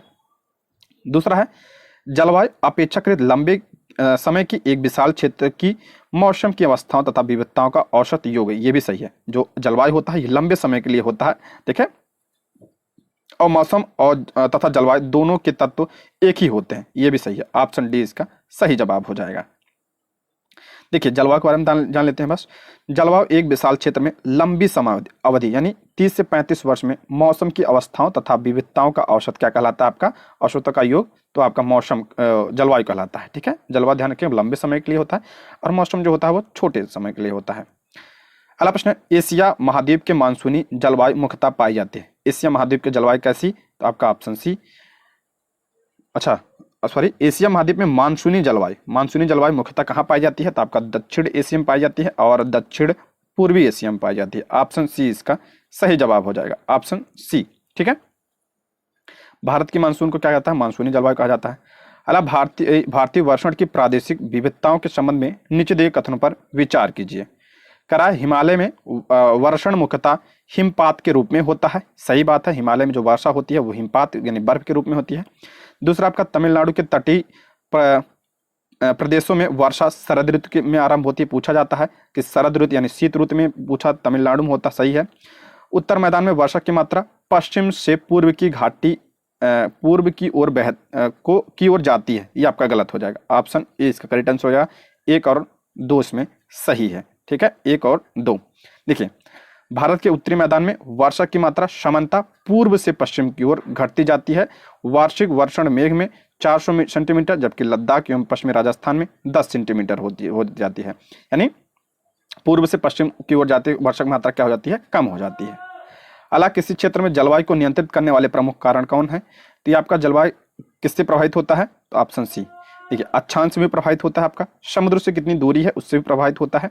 तो आपका हो जाएगा वायु दाब से भी होता है और तुंगता से भी होता है, यानी ऊंचाई से भी होता है। तो ऑप्शन सी इसका सही जवाब हो जाएगा। इन सबसे क्या होता है, हमारा जलवायु क्या होता है, प्रभावित होता है। अला निम्न के कथनों पर विचार कीजिए। पहला करा मानसूनी जलवायु को की क्षेत्रीय विभिन्नता अनेक प्रकार की फसलों को उगाने में सहायक होती है। सही बात है, मानसूनी जलवायु की अगर विभिन्नता होती है तो अनेक प्रकार के फल उगाए जा सकते हैं, फसल। मानसून का अचानक प्रस्फोट देश के व्यापक क्षेत्र में मृदा अपरदन की समस्या उत्पन्न कर देता है। सही बात है, जब अत्यधिक बारिश हो जाती है तो मृदा अपरदन होता है। भारत की जलवायु की विभिन्नता के कारण यहाँ के भोजन, वस्त्र और आवास में विविधता उजागर होती है। सही बात है कि मौसम जैसे जलवायु है हमारी कैसी है, तो आपका एक तरीके से उष्णकटिबंधीय है, चेंज होती रहती है। ऑप्शन डी इसका करेक्ट आंसर हो जाएगा, उपयुक्त सभी, ऑप्शन डी इसका सही जवाब हो जाएगा, ठीक है। आगे बढ़ते हैं, निम्नलिखित में कौन सा कथन सत्य है। भारत की जलवायु में उष्णकटिबंधीय एवं शीतोष्णकटिबंधीय दोनों जलवायु की विशेषताएं पाई जाती हैं। दूसरा आपका कह रहा है, अच्छा सत्य पूछ रहा है इसमें, भारत में कैसा उष्णकटिबंधीय एवं शीतोष्ण यानी ठंडी गर्मी दोनों पाई जाती है। सही है। भारत में कर्क रेखा के उत्तरी भाग में कम दैनिक एवं वार्षिक तापांतर पाया जाता है। गलत है। दूसरा कर आपका भारत के दक्षिणी भाग में उच्च दैनिक तथा वार्षिक तापांतर के साथ विषम जलवायु पाई जाती है। ये भी गलत है। तो इसका करेक्ट आंसर हो जाएगा ऑप्शन ए, केवल एक आपका सत्य है। थोड़ा सा व्याख्या देख लेते हैं इसके बारे में।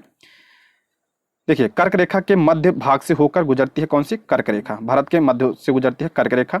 इस प्रकार भारत का उत्तरी भाग शीतोष्णकटिबंधीय है। भारत का जो उत्तरी भाग है कैसा है, शीतोष्णकटिबंधीय, और दक्षिणी भाग कैसा है आपका उष्णकटिबंधीय है। अतः भारत की जलवायु उष्णकटिबंधीय जलवायु एवं शीतोष्णकटिबंधीय जलवायु की दोनों की विशेषता इसमें पाई जाती है। कथन 2 असत्य क्यों है कि भारत का दक्षिणी भाग कर्क रेखा के दक्षिण में स्थित है। सही है, जो उष्णकटिबंधीय क्षेत्र में पड़ता है। उष्णकटिबंधीय क्षेत्र में भूमध्य रेखा के अधिक निकट होने के कारण पूरे वर्ष ऊंचे तापमान तथा कम दैनिक और वार्षिक तापांतर का अनुभव होता है। कम दैनिक तापांतर होता है और वार्षिक तापांतर का अनुभव होता है पूरे वर्ष, ना कि उत्तरी भाग में कम दैनिक तापांतर व वार्षिक तापांतर, ठीक है।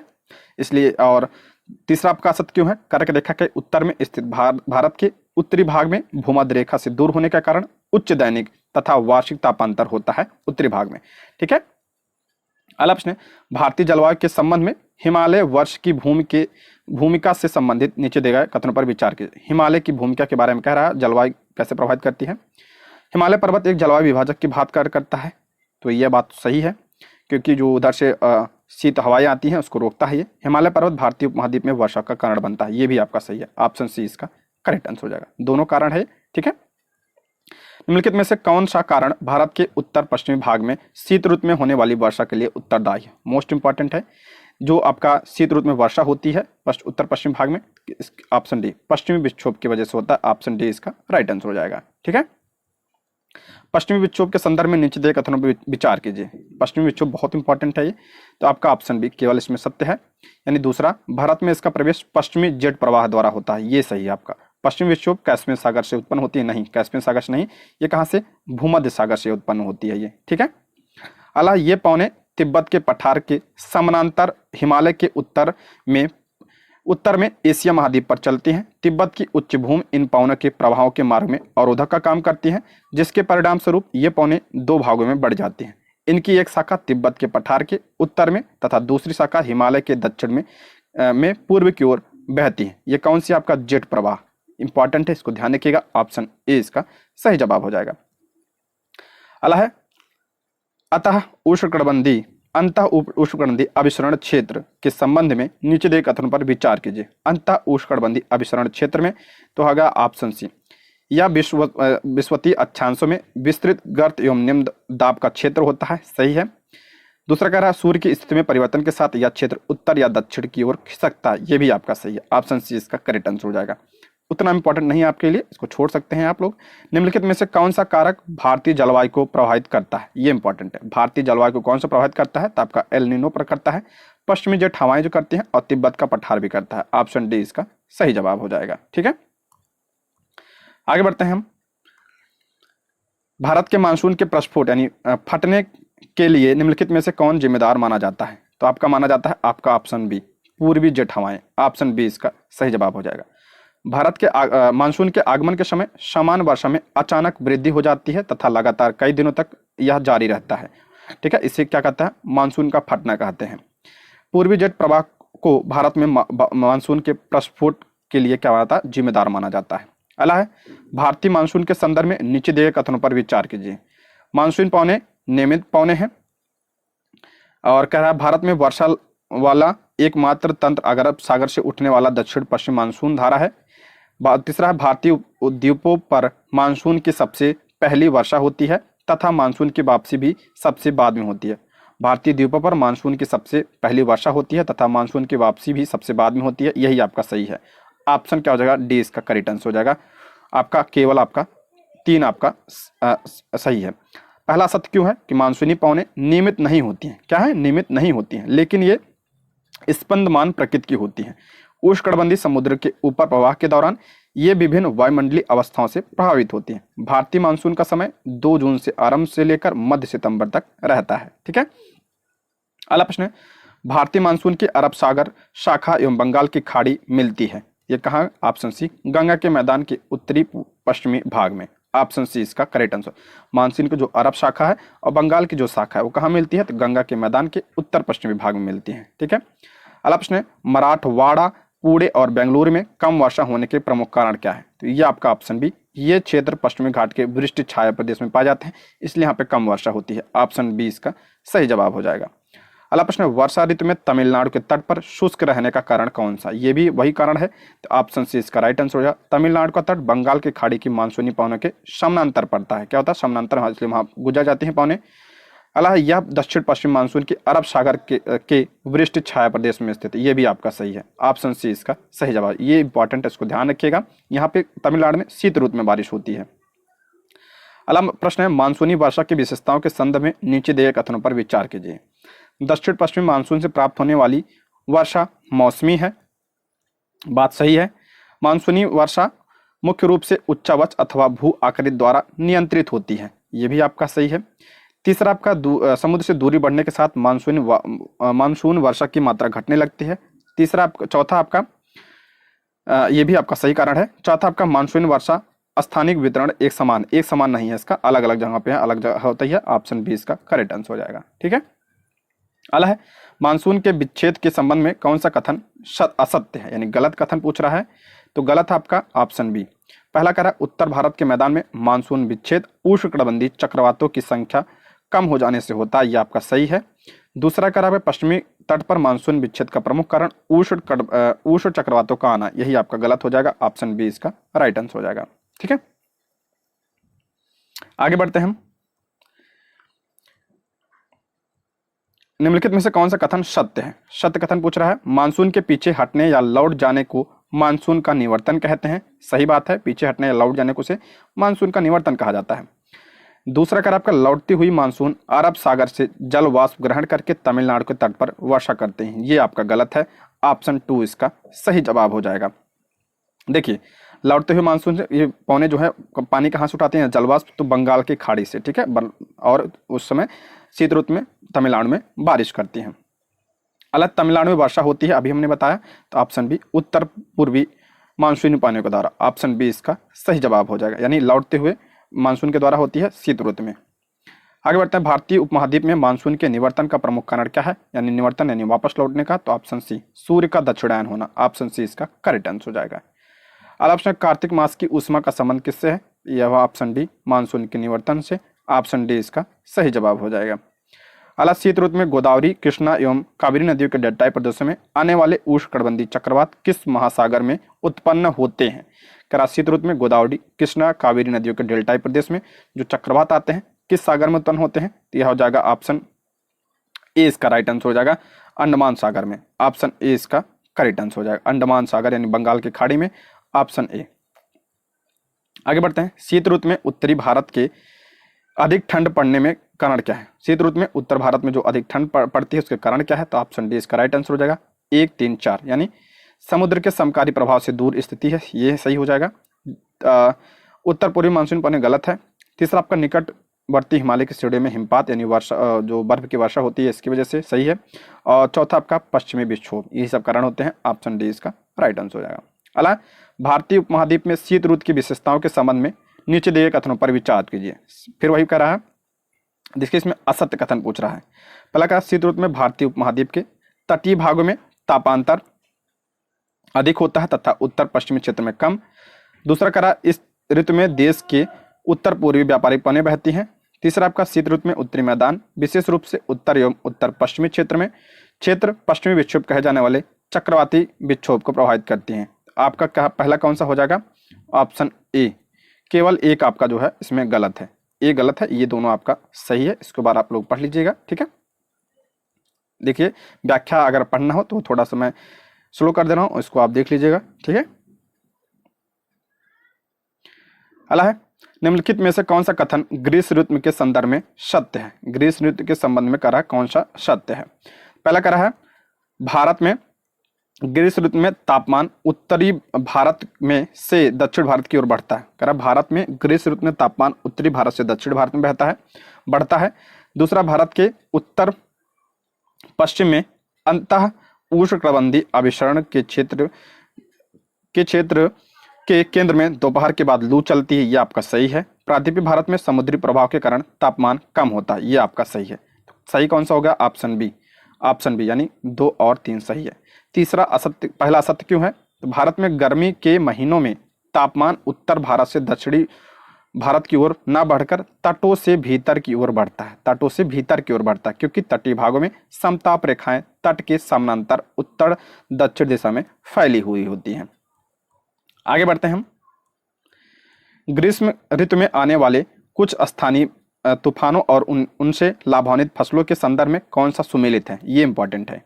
ग्रीष्म ऋतु में जो स्थानीय तूफान आते हैं, करा आम्र वर्षा, तो ये हो जाएगा इसका ऑप्शन डी इसका करेक्ट आंसर है। आम्र वर्षा आम के लिए, फूलों की बौछार कहवा के लिए, और काल बैसाखी चाय और पटसन। ठीक है, ऑप्शन क्या हो जाएगा? डी इसका करेक्ट आंसर हो जाएगा। देखिए आम्र वर्षा जो है ये आपका कर्नाटक केरल में कहा जाता है, इसे आम्र वर्षा आम के लिए होता है। फूलों के बौछार आपका केरल के निकटवर्ती आपका कहवा के लिए उत्पादन होता है, के लिए होता है, ये उपयोगी होता है। काल बैसाखी आपका बंगाल में कहा जाता है, इसे पश्चिम बंगाल में, तो ये आपका किसके लिए? चाय और पटसन के लिए या क्या होता है? उपयोगी होता है।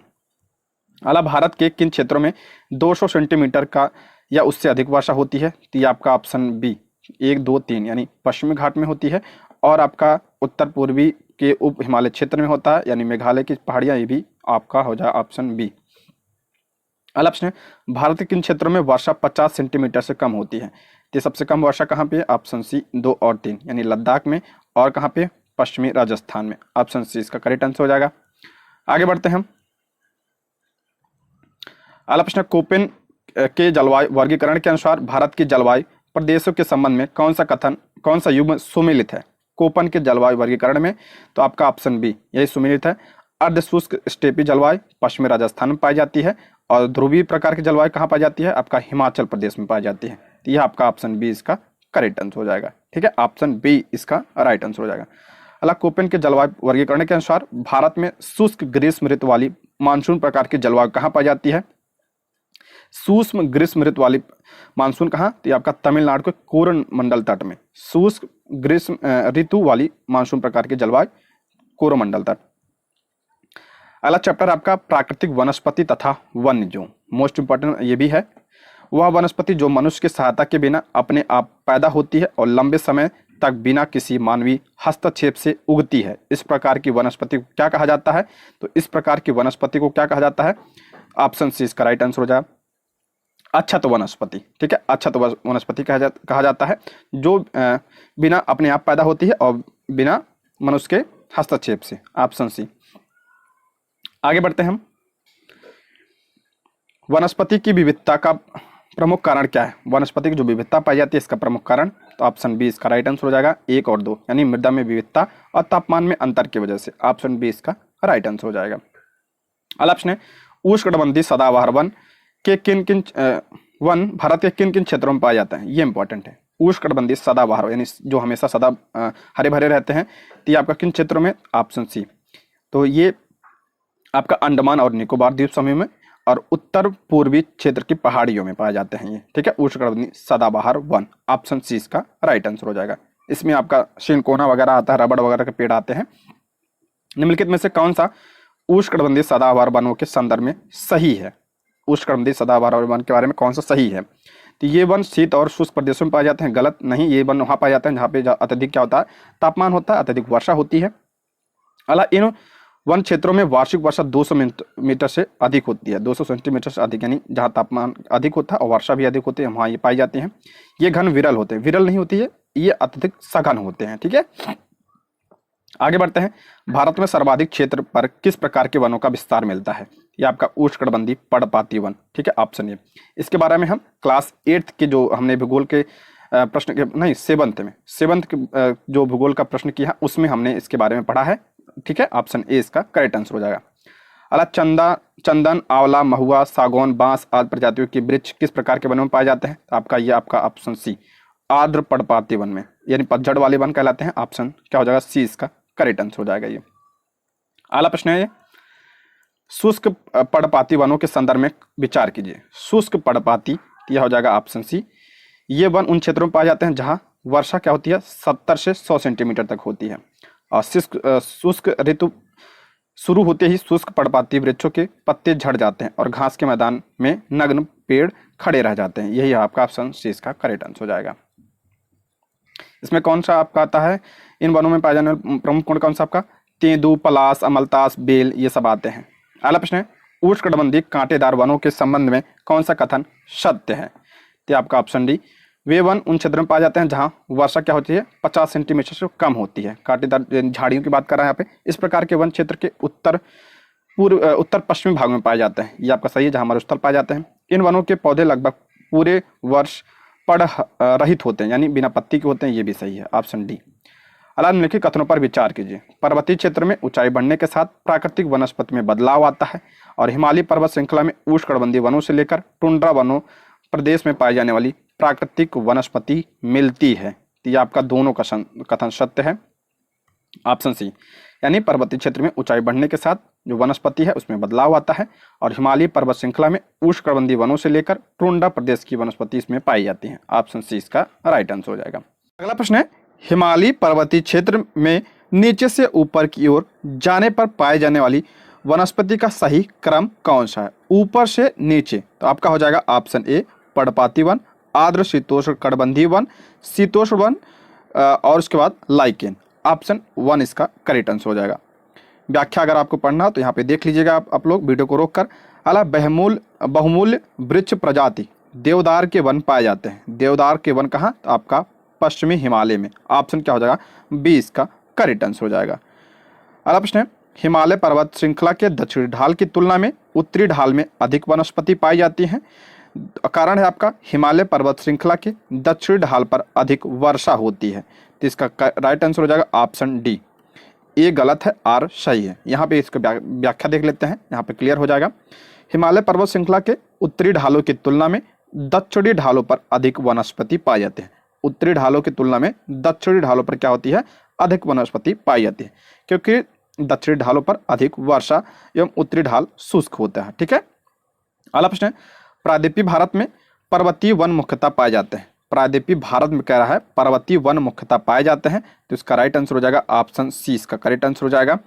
1, 3, 4 यानी पश्चिमी घाट में, और उसके बाद आपका नीलगिरी पर्वत में, और आपका विंध्याचल पर्वत श्रेणी में क्या पाए जाते हैं? पर्वतीय वन पाए जाते हैं। ऑप्शन सी इसका सही जवाब हो जाएगा।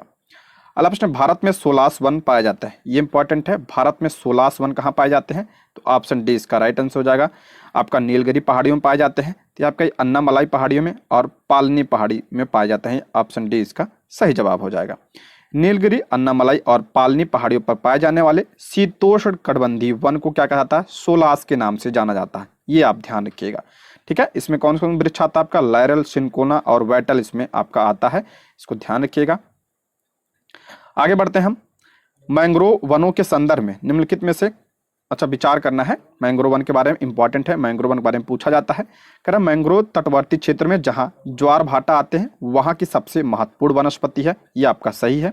मैंग्रोव पौधों की जड़ें पानी में डूबी होती हैं, ये भी आपका सही है। ऑप्शन सी दोनों आपका सही हो जाएगा। ठीक है। अगला प्रश्न, मैंग्रोव वनस्पति के विकास के लिए निम्नलिखित में से कौन से कारक आवश्यक हैं? मैंग्रोव वनस्पति के विकास के लिए तो आपका उसके लिए आपका लवड़ी दलदल, ये आपका सही है। दूसरा आपका ज्वारी सकरी खाड़ी, ये भी आपका सही है। और चौथा आपका पंख यानी कीचड़, ये आपका 1, 2 और 4 इसमें सही है। ऑप्शन डी इसका राइट आंसर हो जाएगा। 200 सेंटीमीटर या उससे अधिक वर्षा, ये आपका गलत हो जाएगा। ठीक है। निम्नलिखित में से किस नदियों के डेल्टाई भाग में मैंग्रोव वन पाए जाते हैं? तो ये आपका तो हो जाएगा गंगा, गोदावरी, महानदी और कृष्णा के डेल्टाई भाग में पाए जाते हैं मैंग्रोव वन। ऑप्शन डी इसका करेक्ट आंसर हो जाएगा। अगला ऑप्शन, नीचे दिए कथनों में से कौन सा कथन सामाजिक वानिकी को परिभाषित करता है? सामाजिक वानिकी को कौन सा परिभाषित करता है? तो ऑप्शन सी, पर्यावरणीय, सामाजिक व ग्रामीण विकास में मदद के उद्देश्य से वनों का प्रबंधन और सुरक्षा तथा ऊसर भूमि पर वनारोपण कहलाता है ये सामाजिक वानिकी। ऑप्शन क्या हो जाएगा? सी इसका करेक्ट आंसर हो जाएगा। अगला, सामाजिक वानिकी में शामिल किया जाता है, तो आपका ऑप्शन डी इसका राइट आंसर हो जाएगा। शहरी वानिकी, और कौन सा? ग्रामीण वानिकी और फार्म वानिकी। ऑप्शन डी इसका राइट आंसर हो जाएगा। राष्ट्रीय कृषि आयोग 1976 से 79 ने सामाजिक वानिकी को 3 भागों में बांटा, शहरी, ग्रामीण और फार्म। अगला, शहरों और इसके इर्द गिर्द निजी व सार्वजनिक जगहों पर वृक्ष, शहरों और उसके इर्द गिर्द निजी व सार्वजनिक जगहों पर वृक्ष लगाना और उसका प्रबंधन करना शहरी वानिकी के अंतर्गत आता है। ये आप सही है। फार्म वानिकी के अंतर्गत किसान अपने खेतों में व्यापारिक महत्व वाले पेड़ को लगाते हैं, ये आपका क्या कहलाता है? फार्म वानिकी कहलाता है। ये आपका सही है। ऑप्शन सी इसका सही जवाब हो जाएगा। अगला प्रश्न, ग्रामीण वानिकी के संबंध में कौन सा कथन सत्य है? कृषि वानिकी के अंतर्गत वानिकी और कृषि एक साथ की जाती है। दूसरा, समुदाय कृषि वानिकी में सार्वजनिक जगहों पर वृक्षारोपण किए जाते हैं। ये आपका सी, ऑप्शन सी इसका करेक्ट आंसर हो जाएगा। दोनों सही है। यानी कृषि वानिकी के अंतर्गत कौन सा वानिकी और कृषि एक साथ होता है, और समुदाय वानिकी में आपका सार्वजनिक जगहों पर वृक्षारोपण लगाना क्या कहलाता है? समुदाय वानिकी। ऑप्शन सी दोनों सही है। ये इंपॉर्टेंट है। ये वन्य जीव प्राणी अधिनियम, वन्य जीव प्राणी अधिनियम कब आया था? 1972 में। प्रोजेक्ट टाइगर 1973 में। प्रोजेक्ट एलिफेंट यानी प्रोजेक्ट हाथी आपका 1992 में। बहुत इंपॉर्टेंट है, इसको ध्यान रखिएगा, अक्सर एग्जाम में पूछा जाता है, जीएस के लिए भी इंपॉर्टेंट है ये। आगे बढ़ते हैं। वन्य प्राणी अधिनियम 1972 के संबंध में नीचे दिए कथनों पर विचार कीजिए। वन्य प्राणी जो 1972 में आया था अधिनियम, यह अधिनियम वन्य प्राणियों के संरक्षण की कानूनी रूपरेखा तैयार करता, सही है। इस अधिनियम में नेशनल पार्क, पशु विहार और संरक्षित क्षेत्रों को कानूनी सहायता प्रदान की गई, ये भी आपका सही है। ऑप्शन सी इसका सही जवाब हो जाएगा। दोनों सही है, बस ध्यान रखिएगा 1972 में आया था ये आपके लिए ज्यादा इंपॉर्टेंट है। अगला प्रश्न है, ये विशेष प्रकार के भौमिक और तटीय पारिस्थितिक तंत्र के हैं जिन्हें यूनेस्को के मानव और जैव प्रोग्राम के अंतर्गत मान्यता प्राप्त है। तो ये कौन सा हो जाएगा? ऑप्शन ए जैव मंडल निश्चित यानी आरक्षित क्षेत्र। ऑप्शन ए इसका सही जवाब हो जाएगा। इसके यूनेस्को द्वारा इसे मान्यता प्राप्त है। अगला प्रश्न है, भारत का पहला जैव मंडल यानी बायोस्फीयर निश्चय कौन सा है? बहुत इंपॉर्टेंट है। पहला आपका नीलगिरी जैव मंडल है। ऑप्शन क्या हो जाएगा? डी इसका करेक्ट आंसर। इसकी स्थापना 1986 में हुई थी और ये भारत का पहला है। अगला, निम्नलिखित में से नीलगिरी जैव मंडल निश्चय में शामिल है। तो आपका ऑप्शन डी ऊपरी नीलगिरी पहाड़, और उसमें कौन सा? साइलेंट वैली और सिद्धुवानी पहाड़ी। ऑप्शन डी इसका सही जवाब हो जाएगा। अगला प्रश्न, भारत में निम्नलिखित में से किन जैव मंडल निश्चय को यूनेस्को द्वारा वैश्विक नेटवर्क पर मान्यता प्राप्त है? तो किससे प्राप्त है? आपका सभी को प्राप्त है। देखिए 10 को प्राप्त है, नीलगिरी और सुंदरवन, नोकरेक, सिमलीपाल, ग्रेट निकोबार, नंदा देवी, मन्नार की खाड़ी, पंचमढ़ी और अचान कुमार और अगस्त्यमलाई। अगला प्रश्न है, ये इंपॉर्टेंट है, जैव मंडल निश्चय और राज्य पूछ रहा है, बहुत इंपॉर्टेंट है, इसको ध्यान रखिएगा। तो यहाँ पे हम देख लेते हैं, नंदा देवी कहाँ पे? उत्तराखंड में, नोकरेक हिमालय में, डब्ल्यू सुखवा आपका असम में, अगस्त्यमलाई केरल तमिलनाडु। ये आपका जीएस की दृष्टि बहुत इंपॉर्टेंट है। अगला प्रश्न है, नीलगिरी जैव मंडल में का विस्तार किन राज्यों में है? तो ये आपका ऑप्शन सी 1, 2, 4 यानी तमिलनाडु में है, आपका केरल में है और कर्नाटक में है। ऑप्शन सी इसका सही जवाब हो जाएगा। नोकरेक जैव मंडल निश्चय मेघालय के निम्नलिखित में से किन पहाड़ियों का हिस्सा है? किन पहाड़ियों का हिस्सा है? तो आपका ऑप्शन ए इसका करेक्ट आंसर हो जाएगा, गारो का। ठीक है, गारो, खासी, जयंतिया, हिमालयन 3 पहाड़ियां हैं, तो ये नोकरेक जो है ये आपका गारो पहाड़ी का पर अवस्थित है। अगला, संकटापन जीव समुद्री गाय कहाँ पाई जाती है? समुद्री गाय जो है कहाँ पाई जाती है? तो ऑप्शन बी मन्नार की खाड़ी में पाई जाती है। ऑप्शन बी इसका सही जवाब हो जाएगा। अगला प्रश्न, नंदा देवी जैव मंडल निश्चय के संबंध में नीचे दिए कथनों पर विचार कीजिए। नंदा देवी कहाँ पे है? उत्तराखंड में है। करा यहाँ मुख्यतः शीतोष्ण कटिबंधीय वन पाए जाते हैं, सही है, उत्तराखंड में है। इस जैव मंडल निश्चय में हिम तेंदुआ, कस्तूरी मृग और हिम मुर्गा आदि पाए जाते हैं, ये भी आपका सही है। ऑप्शन सी इसका सही जवाब हो जाएगा। अगला, सुंदरवन जैव मंडल निश्चय गंगा ब्रह्मपुत्र नदी के दलदली डेल्टा पर अवस्थित है, ये आपका सही है। सुंदरवन डेल्टा यानी सुंदरवन जैव मंडल निश्चय में शेर जैसी पूंछ वाले बंदर सबसे अधिक संख्या में पाए जाते हैं। तो ऑप्शन ए इसमें आपका पहला सही है, केवल एक आपका सही है। ठीक है, देखिए शेर जैसी पूंछ वाले बंदर नीलगिरी में पाए जाते हैं। ठीक है, नीलगिरी जैव मंडल में पाए जाते हैं, इसको ध्यान रखिएगा। अगला प्रश्न है, वेदांतथंगल पक्षी अभयारण्य कहाँ पर? इंपॉर्टेंट, वेदांतथंगल पक्षी अभयारण्य कहाँ पे? तो आपका तमिलनाडु राज्य में। Option B. अगला प्रश्न, विभिन्न राष्ट्रीय उद्यान दिया, राष्ट्रीय उद्यान से प्रश्न जरूर बनेगा। राष्ट्रीय उद्यान की बात करते हैं तो इसमें अब मिलाना है, यहाँ पे देख लेते हैं। गुइंडी कहाँ पे है? तमिलनाडु में। बांदीपुर कहाँ पे? कर्नाटक में। रणथंभौर में कहाँ पे? राजस्थान में। और संजय गांधी महाराष्ट्र में। ठीक है, आप राष्ट्रीय उद्यान को एक बार जरूर देख लीजिएगा, इससे प्रश्न जरूर बन सकता है। अगला चैप्टर आपका मृदा, बहुत इंपॉर्टेंट है। मृदा, निम्नलिखित में से कारक मृदा, निम्नलिखित में कौन से कारक मृदा निर्माण को प्रभावित करते हैं? ये इंपॉर्टेंट है, इस पर टिक लगा दीजिएगा। मृदा निर्माण को कौन से प्रभावित करते हैं? तो आपका ऑप्शन डी यानी उच्चावच करते हैं, वनस्पति भी करता है, जलवायु भी करता है, आपका समय भी करता है। ऑप्शन डी इसका सही जवाब हो जाएगा। ठीक है, अगला प्रश्न है, निम्नलिखित में से कौन से मृदा के घटक हैं? मृदा के घटक आपका खनिज भी है, ह्यूमस भी है, जल भी है, वायु भी है। ऑप्शन डी इसका राइट आंसर। ये सब क्या है? आपका मृदा के घटक हैं। अगला प्रश्न है, मृदा की विभिन्न परतों के संबंध में नीचे दिए कथनों पर विचार कीजिए। पहला करा, पौधों की वृद्धि के लिए आवश्यक जैव पदार्थों का खनिज पदार्थ, पोषक तत्व, जल के संयोग सबसे ऊपरी परत का संस्तर में पाए जाते हैं, ये आपका सही है। दूसरा करा, मृदा निर्माण की प्रक्रिया में सबसे नीचे की परत सबसे पहले बनती है, ये आपका सही है। ऑप्शन सी इसका करेक्ट आंसर हो जाएगा। 1 और 2 जो है दोनों सत्य हैं। अगला प्रश्न, भारत में मृदा का सबसे व्यापक और सर्वाधिक उपजाऊ प्रकार कौन सा है? तो भारत में सबसे उपजाऊ कौन सा है? तो जलोढ़ मृदा, सभी को पता है। ऑप्शन बी इसका सही जवाब हो जाएगा। देखिए, जलोढ़ मृदा पर गहन कृषि की जाती है, इसे कांप मृदा या कछारी मृदा भी कहा जाता है। जो नदियों द्वारा अवसाद लाया जाता है उसी से इसका निर्माण होता है, जलोढ़ मृदा का। ठीक है, अगला, निम्नलिखित कथनों में से कौन सा कथन सत्य है? सत्य कथन पूछ रहा है यहाँ पे। तो जलोढ़ मृदा प्रायद्वीपीय प्रदेश में पूर्वी तट की नदी डेल्टाओं और नदियों की घाटियों में पाई जाती है, सही बात है ये। जलोढ़ मृदा में पोटास की मात्रा अधिक पाई जाती है, ये भी सही है। प्रति वर्ष बाढ़ों के द्वारा निक्षेपित होने वाली नई जलोढ़ मृदा को खादर कहा जाता है, सही है। अब पुरानी जलोढ़ मृदा को क्या जाता है? उसे बांगर के नाम से जाना जाता है। तो ऑप्शन डी इसका सही जवाब हो जाएगा। अगला प्रश्न है, निम्न में से किस मृदा को रेगुर मृदा कहते हैं? मोस्ट इंपॉर्टेंट, रेगुर मृदा किस मृदा को? तो आपका काली मृदा को कहा जाता है। और ये किसके लिए उपजाऊ होती है? ये कपास के लिए होती है। और इसे और क्या कहता है, इसे स्वतः जुताई वाली मिट्टी भी कहा जाता है। ये पॉइंट्स भी आप ध्यान रखिएगा, इंपॉर्टेंट है ये। निम्नलिखित में से किन किन राज्यों में काली मृदा पाई जाती है? काली मृदा किन राज्यों में? ऑप्शन बी 1, 2, 3 यानी गुजरात में पाई जाती है और महाराष्ट्र में पाई जाती है, आंध्र प्रदेश में। ऑप्शन बी इसका सही जवाब हो जाएगा। ठीक है, ये आपका दक्कन के पठार क्षेत्र में पाई जाती है, इसको ध्यान रखिएगा। अगला प्रश्न है, निम्नलिखित में से कौन सी विशेषताएं काली मृदा से संबंधित हैं? काली मृदा से प्रश्न जरूर बनता है। काली मृदा लंबे समय तक नमी को बनाए रखती है, यह आपका सही है। दूसरा कह रहा काली मृदा में फास्फोरस, नाइट्रोजन और जैव तत्वों की अधिकता होती है, यह गलत है। ऑप्शन ए इसका करेक्ट आंसर हो जाएगा। केवल एक आपका सत्य है। देखिए, केवल एक आपका सत्य है। रासायनिक दृष्टि से काली मृदा में क्या पाया जाता है? चूना, लौह, मैग्नीशियम तथा एल्युमिनियम काफी मात्रा में पाए जाते हैं, लेकिन फास्फोरस, नाइट्रोजन और इसकी कमी पाई जाती है इसमें। अगला प्रश्न है, लाल मृदा का रंग लाल होने का कारण? लाल मृदा लाल क्यों होती है? तो ये आपका ऑप्शन डी, लोहे के ऑक्साइड की उपस्थिति के कारण इसका रंग क्या होता है? लाल होता है। अगला, लाल मृदा के संबंध में नीचे दिए कथनों पर विचार कीजिए। लाल मृदा का विकास उन क्षेत्रों में हुआ जहां रवेदार आग्नेय चट्टानें पाई जाती हैं, यह आपका सही है। रवेदार चट्टानें जहां पाई जाती हैं वहां लाल मृदा। लाल मृदा जल योजित होने पर पीली दिखाई देने लगती है, ये भी आपका सही है। ऑप्शन सी इसका करेक्ट आंसर हो जाएगा। आगे बढ़ते हैं। निम्नलिखित में से कौन सा कथन लैटराइट मृदा के संबंध में सही नहीं है?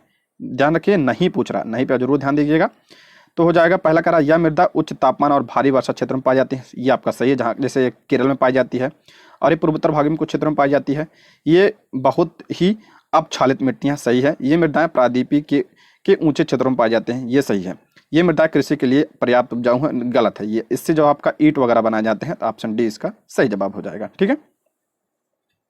अगला प्रश्न, काजू की खेती के लिए निम्नलिखित में से कौन सी मृदा सर्वाधिक उपजाऊ है? काजू की खेती के लिए आपका ऑप्शन डी, लैटराइट मृदा। ऑप्शन डी इसका करेक्ट आंसर। तमिलनाडु, आंध्र प्रदेश, केरल में काजू की खेती की जाती है। अगला, लवणीय मृदाओं में किन खनिज पदार्थों का अनुपात अधिक होता है? तो इसमें किसका होता है? ऑप्शन डी, उपयुक्त तीनों यानी सोडियम, पोटेशियम, मैग्नीशियम का क्या होता है? इसमें अनुपात अधिक होता है। अगला, निम्नलिखित में से कौन सा कथन सत्य है?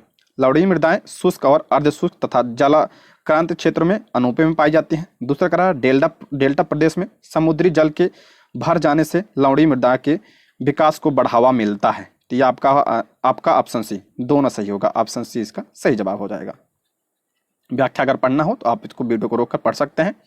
अगला, भारत के सिंचित क्षेत्रों में कृषि योग्य भूमि निम्नलिखित में से किस कारण से लवणीय हो रही है? ये आपका अधिक सिंचाई की वजह से अधिक लवणीय हो रही है। ऑप्शन बी इसका सही जवाब हो जाएगा। अगला प्रश्न है, किसका उपयोग करके मृदा की लवणता एवं क्षारीयता की समस्या को समाधान किया जा सकता है? ये इंपॉर्टेंट है, लवणता एवं क्षारीयता। तो आपका ऑप्शन डी, जिप्सम का प्रयोग करके। ऑप्शन डी इसका सही जवाब हो जाएगा। अगला, निम्न में से कौन से क्षेत्र में पीट मृदा के विकास के लिए सर्वाधिक अनुकूल है? पीट मृदा के विकास के लिए सर्वाधिक अनुकूल कौन सा? तो ऑप्शन बी, भारी वर्षा और उच्च आर्द्रता से युक्त जो है ये आपका क्या पीट मृदा के। ऑप्शन बी इसका करेक्ट आंसर हो जाएगा। अगला प्रश्न है, मृदा अवकर्षण का तात्पर्य है? मृदा अवकर्षण क्या है? तो आपका ऑप्शन ए, मृदा की उर्वरता में क्या ह्रास, आपका क्या कहलाता है? मृदा का अवकर्षण कहलाता है। अगला प्रश्न, मृदा अपर्दन के संबंध में नीचे दिए गए कथनों पर विचार कीजिए। पवन और जल मृदा अपर्दन के शक्ति कारक हैं, सही है। इसकी वजह से पवन और जल की वजह से मृदा अपर्दन होता है, बात सही है। समतल भूमियों पर मूसलाधार वर्षा के बाद परत अपर्दन होता है, ये भी आपका सही है। और अवनालिका अपर्दन सामान्यतः तीव्र ढलानों पर होता है, ये भी आपका सही है। ऑप्शन डी इसका राइट आंसर। ये हम पिछले चैप्टर में पढ़ चुके हैं ये। अगला प्रश्न है, उत्खात भूमि का विकास किस प्रकार की मृदा अपर्दन के परिणाम स्वरूप होता है? उत्खात भूमि यानी खड्ड भूमि। ऑप्शन बी, अवनालिका अपर्दन। Option B. अब हमने पीछे पढ़ा था कि उत्खात भूमि कौन सा नदी? तो चंबल नदी यानी जो बीहड़ का निर्माण करती है। ठीक है, ऑप्शन बी। अगला प्रश्न है, मृदा अपर्दन के दुष्प्रभाव हैं। मृदा अपर्दन के दुष्प्रभाव क्या है? नदियों के जल प्रवाह क्षमता में कमी, नदी घाटियों के आसपास क्षेत्रों में बाढ़ का आना, मृदा की उर्वरता में कमी होना। तो ये आपका सभी कारण है। ऑप्शन डी इसका राइट आंसर हो जाएगा। अगला, भारत में मृदा अपर्दन की समस्या किससे संबंधित है? ये आपका ऑप्शन सी, झूम कृषि और आपका वनोन्मूलन यानी वन का जो कटाई हो रही है। ऑप्शन सी, यही सब आपका मृदा के क्या है कारण है अपर्दन के। झूम कृषि से जो पौधे होते हैं उसको काट दिया जाता है, उसमें फिर खेती, उसको जला दिया जाता है, उसमें खेती हो जाती है, आपका झूम कृषि स्थानांतरित कृषि होती है। तो ऑप्शन सी उसका राइट आंसर 2 और 3। अगला, निम्नलिखित में से कौन से उपाय मृदा संरक्षण के प्रभावी हो सकते हैं? मृदा संरक्षण की बात कर रहा है तो ऑप्शन डी, ढालों की कृषि योग्य खुली भूमि पर खेती को रोकना, अति चराई को नियंत्रित करके, स्थानांतरित कृषि को नियंत्रित करके, यानी झूम खेती को बंद करके, ये आपका ऑप्शन डी। देखिए इसमें आपका 6 चैप्टर था, 6 चैप्टर के हम प्रश्न कर चुके हैं, ठीक है। और इसके आगे हम जो है क्लास 10 के प्रश्नों को देखेंगे, ठीक है। ये रहे आज के प्रश्न। Thank you for watching.